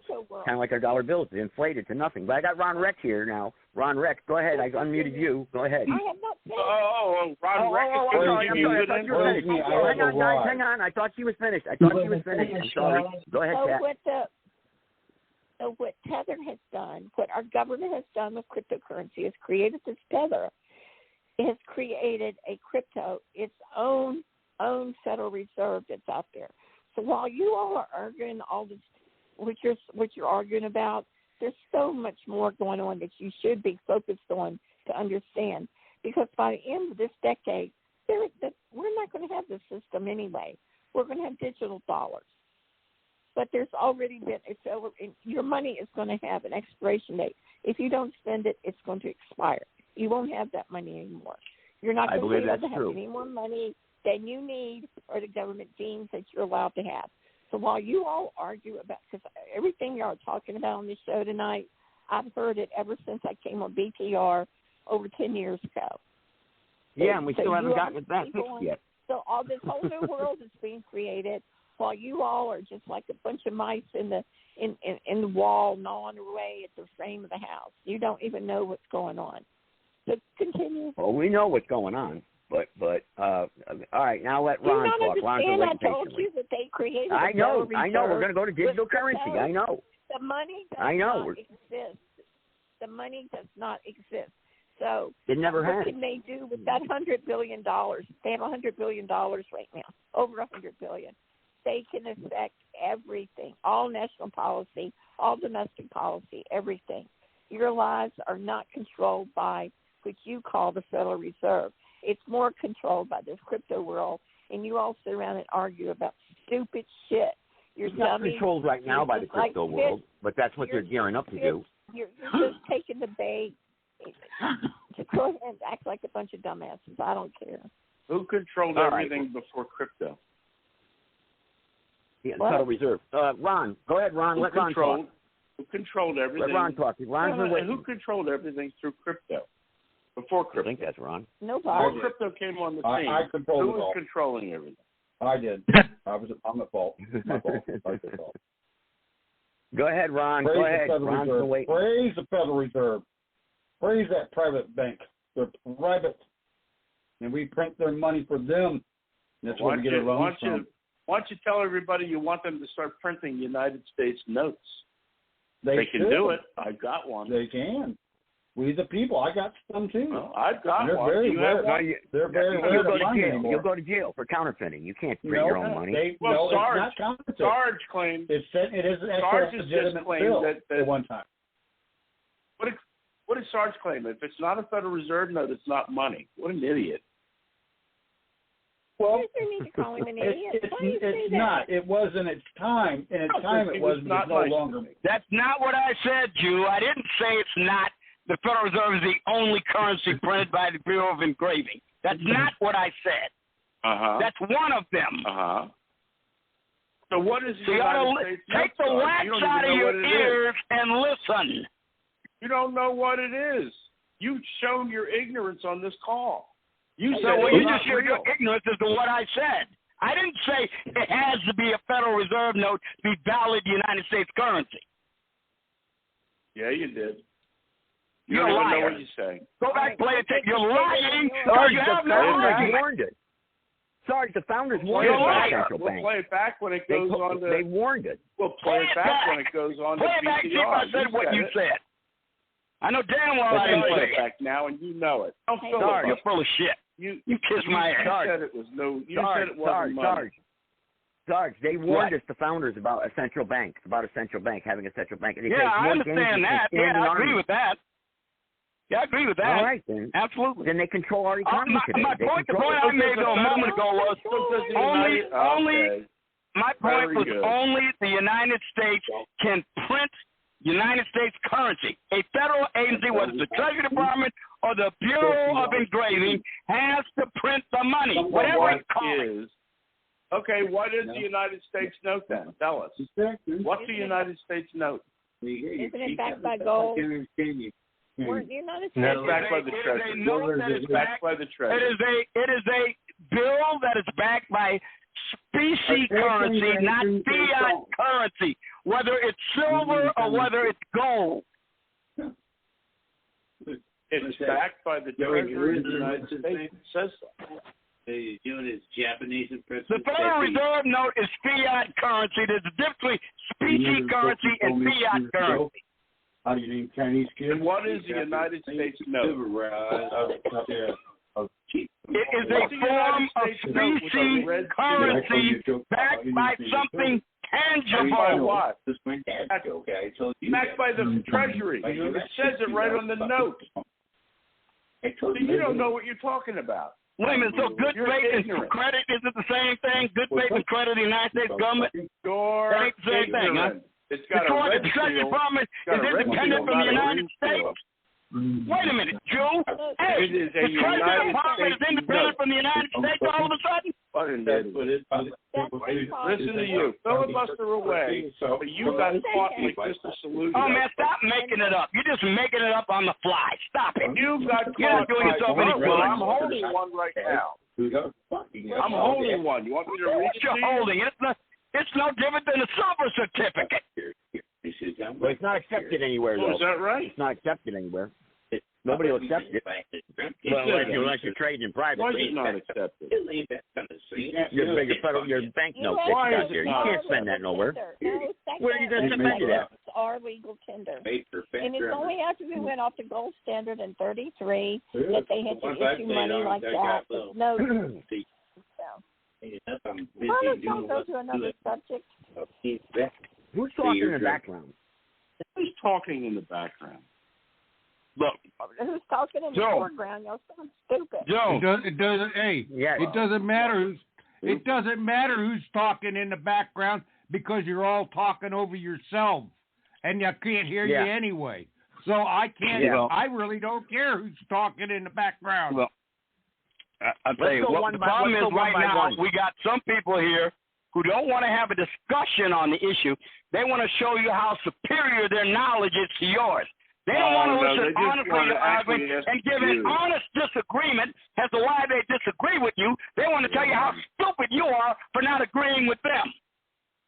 Okay, why don't we? You don't know what a United States note is.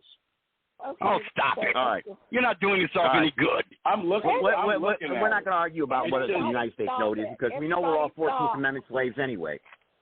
Let's go right one person at a time. We'll go right down the line here. All right, we'll go right down the line here. Hang on. All right, one person at a time. Ron, you go first. Go ahead. The status of our economy. Ron? Okay, doesn't want to go? He's out. All right. Out drinking. You get the floor. I know you got a lot to say all the time. Go ahead. Maybe he doesn't want to talk. I don't know. Hey, you there? Let me talk. Hey, I was there. Go ahead, Tate. I got a $5 United States note. Everybody else, you got to be quiet, man. I got a $5 United States note. There was a case in the 1960s where a guy, and I believe it was Detroit, had a foreclosure operation going on, and he actually counterfeited the money to pay it off. Well, he got caught, and he went to jail, and his attorney and him actually they proved in court, and the judge ruled in their favor that the Federal Reserve note that this guy had actually counterfeited was not an American government-based currency, that it was just a non-governmental issued note. And a month later, they disbarred his attorney, and the judge that ruled in his favor was found dead. And that's the only case that's ever been brought to court that an actual bank itself stepped forward and gave testimony to say, we don't have the money that we lend you. Like when you go to buy a $100,000 house, they don't write you a $100,000 check or hand you $100,000 cash and let you go purchase the house. They give it to you on credit, debt-based credit. So that one, I can't find the name of the case. I'll find it in a little bit. But that one case totally turned all of the attorneys and judges in the country to pay attention, because this guy actually had a claim. He goes, well, the Federal Reserve is printing the money. They're not even a government entity, and it has no. Its only value is if someone accepts. You got 4 marbles in your pocket. You want to trade for something? You do even trade. That's the barter system, basically. So that's why there's so many wars all over the world, because when you get away from the British Crown and the currency that they have, when you challenge that narrative, countries get destroyed, leaders become dictators, and people die because of the complete banking system takeover. And the sad part about it is, it happened Gaddafi, Saddam Hussein, Castro, Adolf Hitler. You're talking about people that were named dictators. Now, I'm not saying they're good people, but what they did with the currency was challenge the fact that the British Crown and the Federal Reserve note and this whole entity we have over here is their fail-safe thing. And if it doesn't happen, by God, they're going to send the American government, the right-wing paramilitary militia for Israel to destroy you. That's it. Yeah, you're right. Kat, you want to say something? You want to go ahead? I'll give Kat the floor now. We can't talk over each other. Kat, you go first. Go ahead. That's the dumbest summation of world history I've ever heard in my life. You know what? I'm sick of you fucking saying I'm dumb. All you do is tell people they're dumb. Why don't you do this? Turn your phone up so we can hear a little more of your bullshit, because I'm tired of you. Every time you open your mouth, you tell somebody they don't know anything. Look in the mirror. You're the problem. You're You mentioned the Jews at the end of it. You blamed it on the Jews. How ignorant can you get? I know. Let Kat talk right now. Time, except you're a dumbass Jew. Here we go. Dave, I'll let you talk back to her after she's done talking. The dumbass Jew has I'd rather go watch Cars. The dumbass Jew has a $5 United States note. Why would you get fight with him arguing, Jew? Jew. Stop. I let you talk here tonight, Jew. I mean, come on, man. Don't disrupt the show. Kat, go ahead. But you can't, Kat, you did call him dumb. That's not right. You know, that's not right, though. Well, you know, come on. The things I've heard on here tonight, and y'all said to each other, and you say I'm wrong for calling him dumb, which he is. No, you wouldn't want to. Yeah, no, but Kat, hang on, Kat, if I said something now, I wouldn't let anybody insult you. If he came out, he didn't start nothing. He would say, Kat, you're stupid. He totally came on here and started insulting me. Nobody okay, didn't say nothing. When you target the target and the problem, and you confront the problem, the first thing these people do is call your names, and resolve the bullshit. You have the same story every day, every single day. It's old news. Forget about it. Go watch CNN. To y'all one more time. After World War II, it was decided that we aren't going to have these major world wars anymore. It's just not going to happen. So when I keep telling y'all that foreign policy determines domestic policy, he kind of explained it, the guy who was talking before me, which is named Tay. Okay. Yes. So what he's talking about is the alliance between Great Britain and America and Israel after World War II. There's a tight relationship, deviance from those 3 countries. He's absolutely right about that. So London is the banking center of the world. Love it or not, it is the banking center of the world. The United States is a very imperialistic country. The reason we enjoyed a great expanding middle class in the 50s and 60s and into the 70s was because of our imperialistic claims around the world, in which we use things like color revolution, foreign aid, go in and foment unrest in nations who had resources that we needed. But they had leaders that would not cooperate with us. So we, through the CIA especially, and all of its organizations, we toppled these governments all over the world, over 100 of them. And that's why the United States has been so successful. But right now, what is happening? That balance of power shifted in Obama's second term, in his second after midterm elections. Started giving all that money to Iran. Iran sits on some of the biggest oil reserves in the world that rival Saudi Arabia. Saudi Arabia does not want Iran to get richer than them because they are mortal enemies. Iran wants to take Israel off the map. Israel is a democratic nation in the Middle East. Israel is our ally. Joe Biden has stabbed him in the back. Israel has every right to go into Gaza and wipe those people out. And I'm telling y'all, those right now, and it's coming, they're going to bring those Palestinians over here.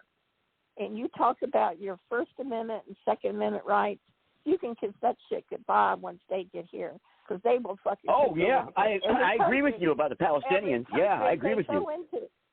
Every country they go into, those fucking Palestinians, they do nothing but cause trouble, and that's true. It's going to be a nightmare. That is true. That is true. I think you all need to start looking about stuff like that instead of arguing over the Federal Reserve. The Federal Reserve is a tool. It's all it is. Money is a tool. Well, I agree with you about the Palestinians. You know what? You're right. They're going to have no place to go, and they're already bringing them over here. So it's just. They are some nasty people. They are like the Hamas to leave them. They are not like the American Indians who were here and had a common culture across the country in the nomadic ways that they lived. The Palestinians are a group of people. They're from Turkey. They're from all over the Middle East that came there and just came there. They're just like gypsies. They're like one-legged stepchildren that you don't like. I mean, these are not good people. You can look at the Bible. It talks about God lets whole nations be wiped away. I don't give a shit if the Israelis go in there and just bomb the hell out of them and get rid of all of them. It's going to happen one way or another. Yeah, because who are Palestinians anyway? Who are the Palestinians? Who are they? Where do they come from? They're not a common culture. They're from Turkey. They're from Syria. They're from all over the Middle East. Nobody else wants them. Anyway, I will agree with you. Make sure you all know that the Jew is going to get beachfront villa in the New Riviera with citizenship. Who? Well, good for you. Who? You ain't going to get no citizenship. I'll what be are you living talking about? not with an ocean view. I'll be living not with an ocean view of Thailand. I'm going to be living in a couple of years with an ocean view from Israel, right from Gaza. Nice high rise. Overlooking the and then when the Antichrist comes, you can stamp your head and forehead and you take the mark of the beast. Oh God. Yeah. Oh, you don't believe that? You renounce U.S. citizenship too? You gonna renounce your U.S. citizenship too? I don't have to renounce. Sarge, you got the floor. Let Sarge have the floor, and then I'll get to the Alaskan. Go ahead. Well, one thing I do know this. I know this much. The Palestinians are definitely a tool for all of those people who want to keep this situation in the Middle East stirred up. Regionally, the Palestinians were always part of either some great empire's province, or after those empires were broken up, they were part of Jordan, Syria, or Egypt. Always. They were never an independent state, but now they are useful to keep everything in the Middle East stirred up to hurt the United States, the world, and benefit the interests of the globalists. That's what they are right now. So to that extent, they need to be tamped down, controlled. I ain't got no use for any of them, especially the ones that are demonstrating right now in New York and Georgia, because I've heard what they've said about the United States. I've heard what they've said about what needs to happen in this country and what it is. They hate us. They hate this country. And those of them that don't necessarily go along with what they're saying refuse to condemn them. So as far as I'm concerned, they can kiss my ass and then go straight to hell. Amen to that. Yeah. Yep. Boyd, go ahead. Boyd hasn't been cut off. Hang on. Let Boyd talk. Let Boyd talk, please. Jesus. Boyd. Can I say just one thing real quick? I just want to say go ahead, I guess. quick. Over half of the students in these I know in Columbia, 58% for foreign students. They're not foreign citizens. These students are foreign. Do you understand? They're not loyal to the United States in any way. And this is great. The left is eating its own. Because this is going to be a big headache for the Democrats at the Democratic convention. That's all I say. They'll just go to let Boyd talk. And everybody will mindlessly forget it. Boyd. Oh, I'm not going to say anything because it's not going to be worth the effort to expend my voice. I think I'll just sit here and smoke my cigar and giggle. All right.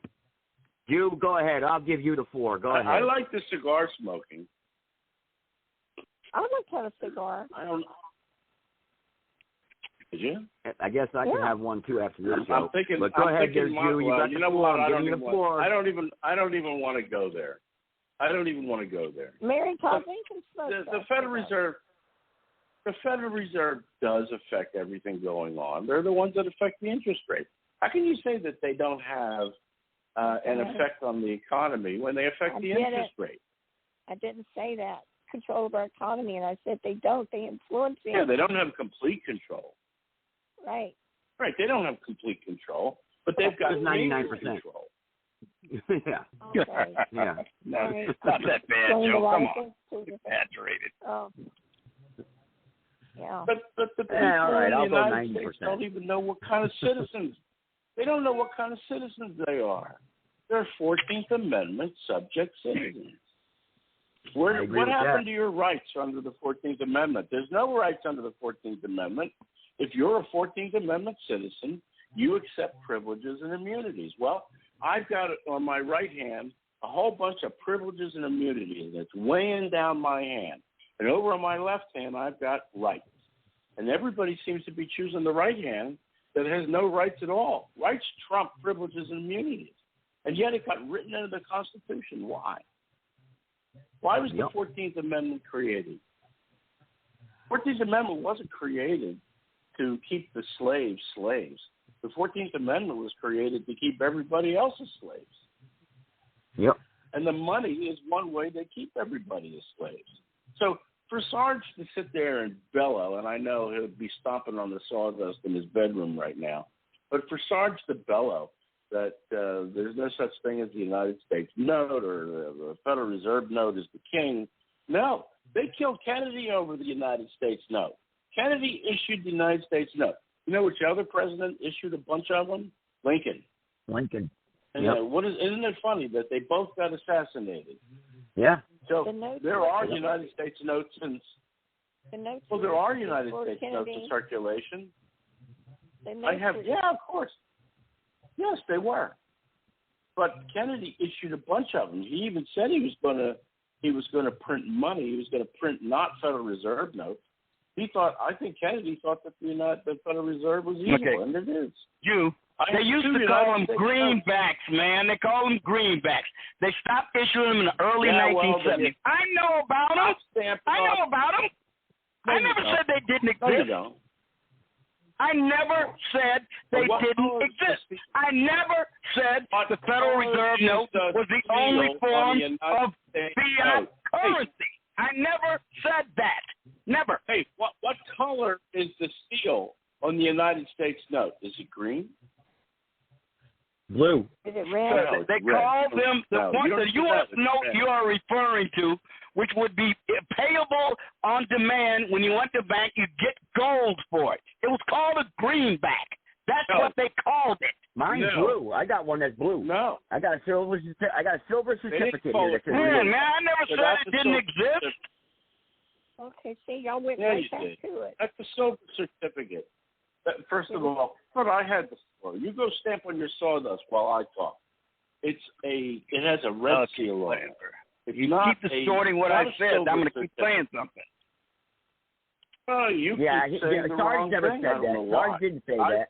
Sarge never said that. It doesn't matter to him because he likes to set up straw men. He doesn't know how to make an argument other than to set up straw men and knock down. Oh, is that right? That's what you do every time. I've listened to you repeatedly. Hang on. Let me ask you this. Okay, then what do you suggest we do to fix this system then that we got the monopoly of the Federal Reserve? What do we do to get rid of it? First of all, stop claiming that you're a 14th Amendment subject citizen. Last time I went in the United States, and every time I entered the United States, I put down that I was not a United States citizen. I put down that I was a state citizen of Pennsylvania. And the immigration would look at that, and they would change that for me. But I didn't change it. They would change that on the form. I didn't change it. I told them that I am not a United States citizen with 14th Amendment or a 14th Amendment subject citizen without rights. I have rights. Okay. I stand on those rights because I was born in Pennsylvania. I was born in the Pennsylvania Commonwealth, not the Commonwealth of Pennsylvania. I was born in the Pennsylvania Commonwealth. And if you think that's playing with words, everything became in the 19-teens, everything became either instead of Delaware County, it became the county of Delaware. Instead of Montgomery County, it became Montgomery County. That was the legal fiction that was created over the real. Because if you look at old maps, go walk into any city hall in the Northeast and go look at the maps that are on the walls in the city hall and look at what they say. They don't say they don't say Delaware County. They say County of Delaware or County of Philadelphia. It's not Philadelphia County. It used to be, and it changed when the 14th Amendment came through and they created the Federal Reserve. All these things changed. There was another layer of fiction put over there, put over the top of everything else. It still exists. The real County of Delaware exists. The Delaware County is a legal fiction that sits on top of the County of Delaware. So you don't know when you're in what you're state. saying. So what you're saying is they created a new contract. They use contractual terms and they use the original Constitution. Why? Is that what you're saying? Because they own you, because they became ownership of you. Because look at the 14th Amendment. Where's the word rights? No. I don't know about you, but I've never said I'm a United States citizen. I'm a natural born citizen, irrespective of whether there's a 14th Amendment or not, because both of my parents were citizens, and I was born in the state of Illinois. That makes me a natural born citizen. Kamala Harris is a 14th Amendment citizen. Vivek Ramaswamy is a 14th American citizen. Marco Rubio is a 14th Amendment citizen. Yeah, okay. I'm not. I'm a natural born citizen, and I've never said I'm a 14th Amendment citizen. Listen, you come into the country, you sign any document, doesn't matter what it is, go get yourself a driver's license. Again, everybody said a license, everybody needs a license, but nobody gave the definition of what a license is. I'll give it to you. It's permission from the government to do something that without a license would be illegal. Now, do you believe that getting married would be illegal without a license from the government? And when you take a license from the government, you allow the government into your contract. So it's not you and your wife, it's you, your wife, and the state. And people always ask me, I'm getting divorced. When are they going to let me get divorced? When you have no money. Because the state is part of your marriage. And they're not going to let you go until they get their... Legal marriages merely certify certain legalities. You have heard of common law marriages, don't you? And yes, in most states, common law marriages are recognized. The church. Yeah, okay. Common law marriages. Now, wait a minute. So you're going to tell me that they don't exist either? In a state like Pennsylvania, which is a Commonwealth. We don't have common law here. Yeah. Common law is not in every state. That's right. Well, I did say in most states. In most states, common law marriages are recognized. How do they handle it? And when you get a license from the state, all it means is that certain legalities are triggered whenever you have a marriage license. That's all. It doesn't mean it's the only kind of legally recognized marriage. You're right. The priest used to write in your Bible that you were married. That was your proof. You were married. Because the priest would write it in your Bible. You didn't require a license from the government. That's something new. that's not something new. They've been doing. Well, wait a second. I went back on Ancestry.com. I found licenses to get married back in England and hundreds of years ago. Well, that's me too. I'm talking about the United States. When did the United States make it so that you needed a license to get married? And remember, I know they had them in the 19th century. They had them in the 19th century. Some states were issuing marriage licenses in the 19th century. That's right. When did they start all this nonsense? Because a bunch of Jews wanted to marry a bunch of women and concubines and illegitimacy and all that shit. Because of the nasty Jews. Well, look, you have to go, Jude, to answer your question, you have to go state by state to see what states require licenses. Tell me a state and I'll answer the question. May I?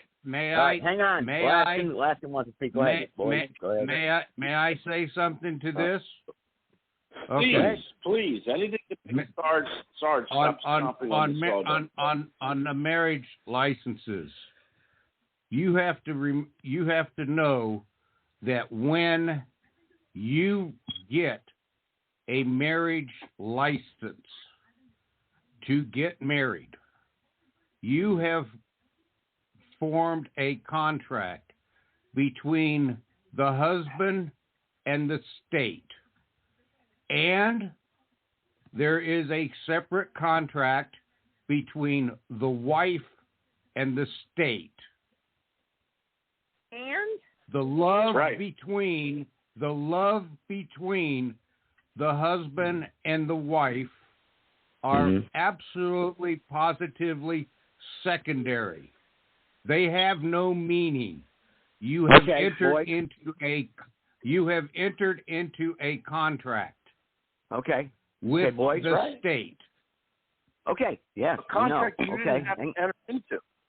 Hang on. I got 4. I'll explain this right now here. I got a perfect one here. 3 minutes long. Well, I was going to say, I'll bet you George Sinzer would marry you without a contract.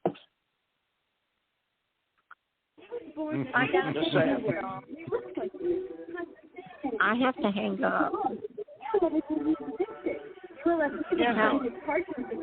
Howard. The worst part? Instead, just one. Every birth certificate, a legal personality, or legal fiction is created in the same name to confuse little old you and to say you. I gotta hang up. There's a you and a paper you, or as it's commonly known, a straw man. So when it seems like government officials, court clerks, or the police are speaking English, they aren't. Legalese, designed to make you agree to verbal and written contracts without even knowing about it, all starts from roughly one dictionary. For example, when the police say, "Do you understand?" you'll say, "Yes." What they are really saying is, "You stand under our authority." Oops, Daisy. You created a verbal contract with them. Oh, you clever government. You know that whenever you register something, you are handing over title to the person you register it with? That's right. Whenever you register something with the government, they assume it belongs to them. Registered your car? Super. Now you are the registered keeper of your vehicle, and the government can crush it when you don't pay your straw man taxes.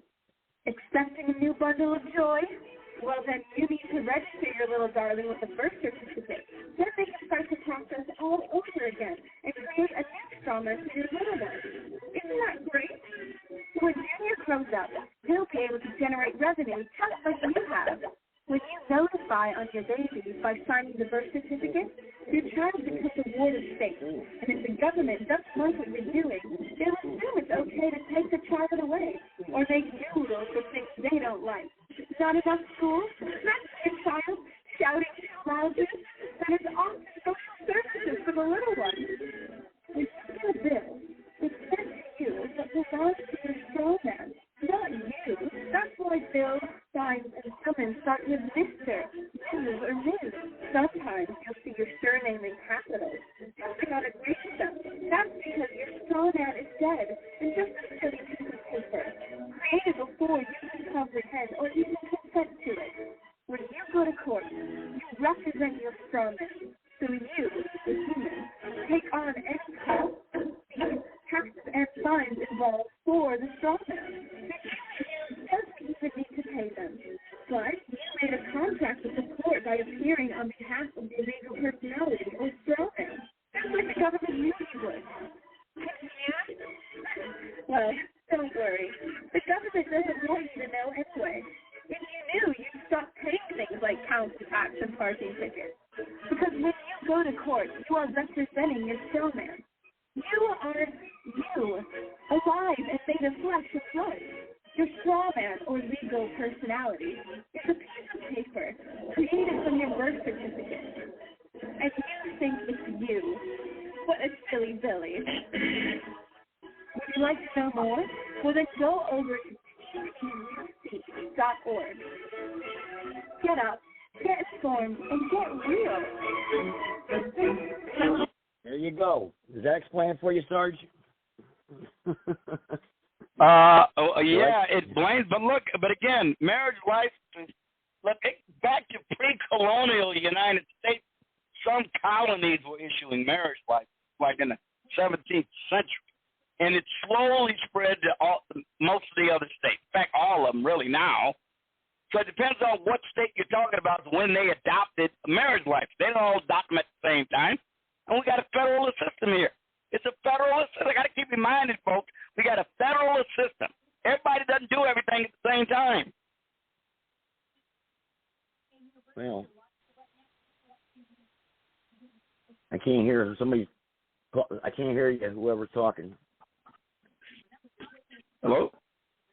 Yep, somebody's talking. Somebody's trying to talk. I don't know. There's something in the background. Can you hear now? Can you hear now?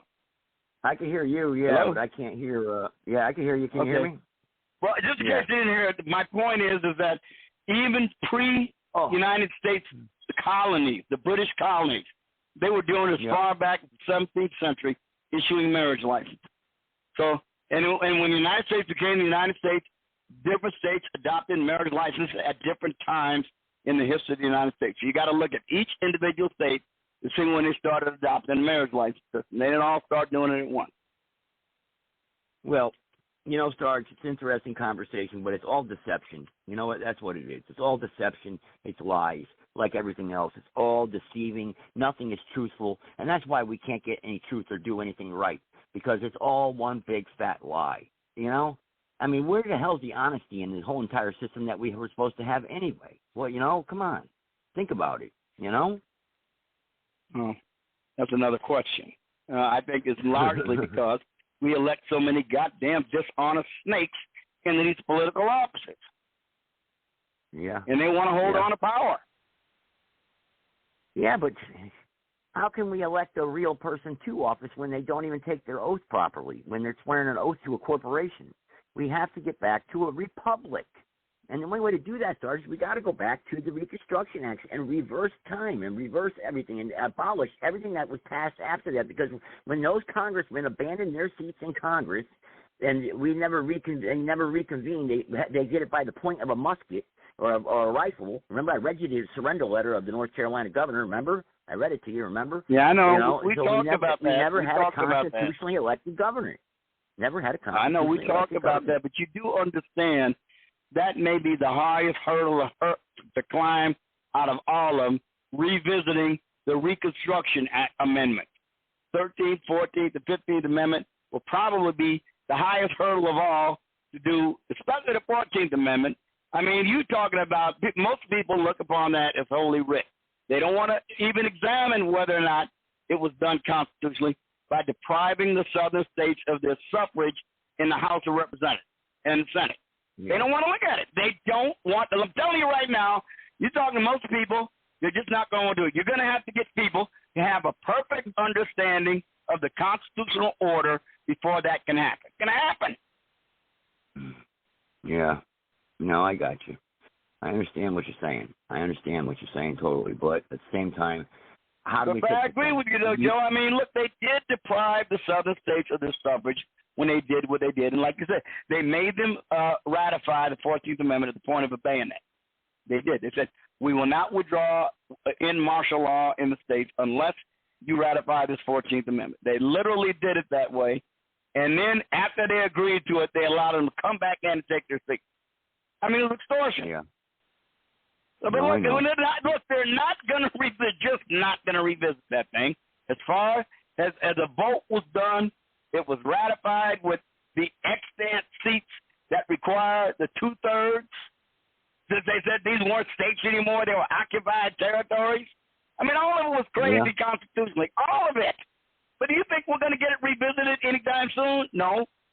Maybe if we still have a constitutional republic, maybe in 100 years, maybe 50, 60, if people come to a constitutional understanding. But they don't. They think that the government can pay your goddamn student loans. How in the hell are we going to get them to go back and look at the method of ratification under the Fifth Amendment? Impossible. With people who think like this. I don't know, but I as far as well, not the Fifth Amendment. Excuse me, Article 5. I'm making a mistake. I meant Article 5, not the Fifth Amendment. It's a big freaking mess, the whole damn thing, and Trump's not going to save us. He's not going to fix everything, So I mean, we've already had the discussion. Now we're not. It's not right to expect Trump to fix everything. Right now, we need to stop this goddamn ship of state heading for the shoals, getting ready to rip open its hull on the iceberg. That's what Trump can do. Trump can slow it down and buy us some time to do something about this. If you expect him to fix everything, there's no need to vote for him at all, if that's what you're voting for him for, because I'm damn sure not voting for him with the expectation he's going to fix everything, because I don't think he can. I don't think any one man can. I think he can slow it down so he buy us some time. Right now we need somebody who will buy us some time. And that Trump can do. Trump can buy us some time for some of it. He's got veto power. Veto power is a very important instrument for a president to wield. If you want Trump to fix it, okay? Well, then you're going to have to abolish the 25th Amendment. Why? Because he ain't going to get it done in 4 years. He's going to need more than 4 years to do it. Well, I don't have money, so but what I do have you're going to have to are a very particular set of skills. Skills I've acquired over a very long career. Skills that make me a nightmare for people like you. I think you mean but the if you don't, 22nd Amendment there, I will look boy. for you. 22nd, not 25th. I will find you. I'm sorry. And I will kill you. All right, go ahead. But you're right, though. You're right. Sarge, we need to find somebody else who's got the same mindset as Trump or better to keep slowing this ship state down that's headed for the iceberg. Sarge, you got Shabaka we just need coming to buy on tonight. Time. Sarge, you got Shabaka coming on tonight. You can type it in the chat room. Yeah, I'm getting ready to go over there and beat him up about the head and shoulders. Yeah, I'm ready to wrap it up here anyway. So, hey guys. Yeah, I think I'll head over there and start whooping up on him unless he's going to exercise his mute button. Years from now, some of them may look back and ask themselves whether they've made the right choice, whether they've made the most of the opportunities they've been given. Together, we have the same mission. Over the course of your life, you will find that things are not always fair. You will find that things happen to you that you do not deserve and that are not always warranted. But you have to put your head down and fight. Never, ever, ever give up. Don't give in, don't back down, and never stop doing what you know is right. Nothing worth doing ever came easy. And the more righteous your fight, the more opposition that you will face. In your hearts are inscribed the values of service, sacrifice, and devotion. Now you must go forth into the world and turn your hopes and dreams into action. America has always been the land of dreams because America is a nation of true believers. When the Pilgrims landed at Plymouth, they prayed.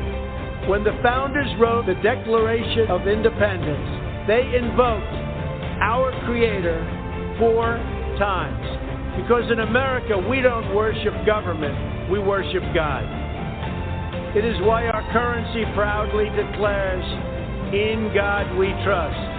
And it's why we proudly proclaim that we are one nation under God. The story of America is the story of an adventure that began with deep faith, big dreams, and humble beginnings. The next generation of American leaders never, ever give up. There'll be times in your life you'll want to quit. Never quit. Never stop fighting for what you believe in and for the people who care about you. Carry yourself with dignity and pride. Demand the best from yourself.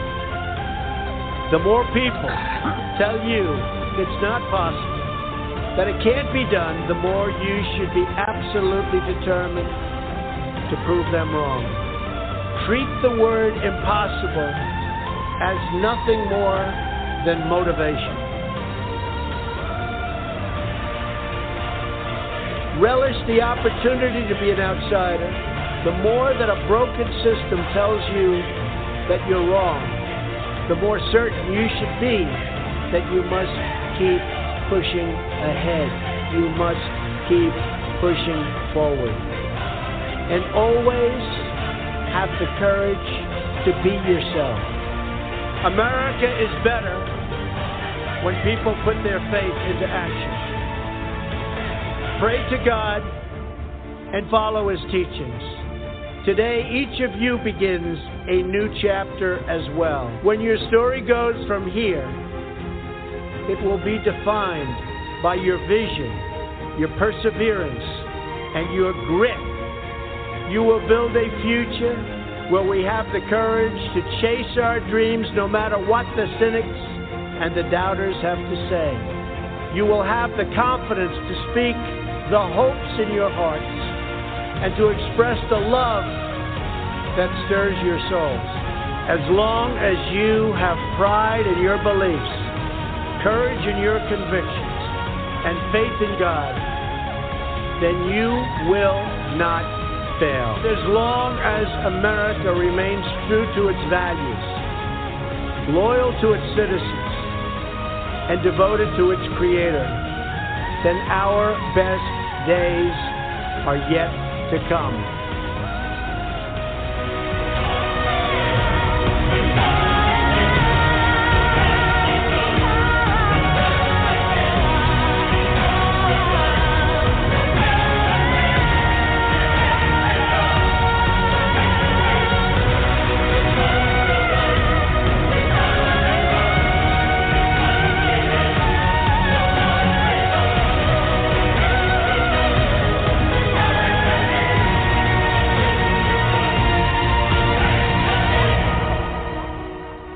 May God bless the class of 2017. May God bless the United States of America. And I just want to let you know that God blesses you. And I want to just say, you are special in every way. God bless you, and God bless America. Thank you very much. Thank you. Thank you very much. God bless the Republic. There you go. How about that one? All right, guys. Good night.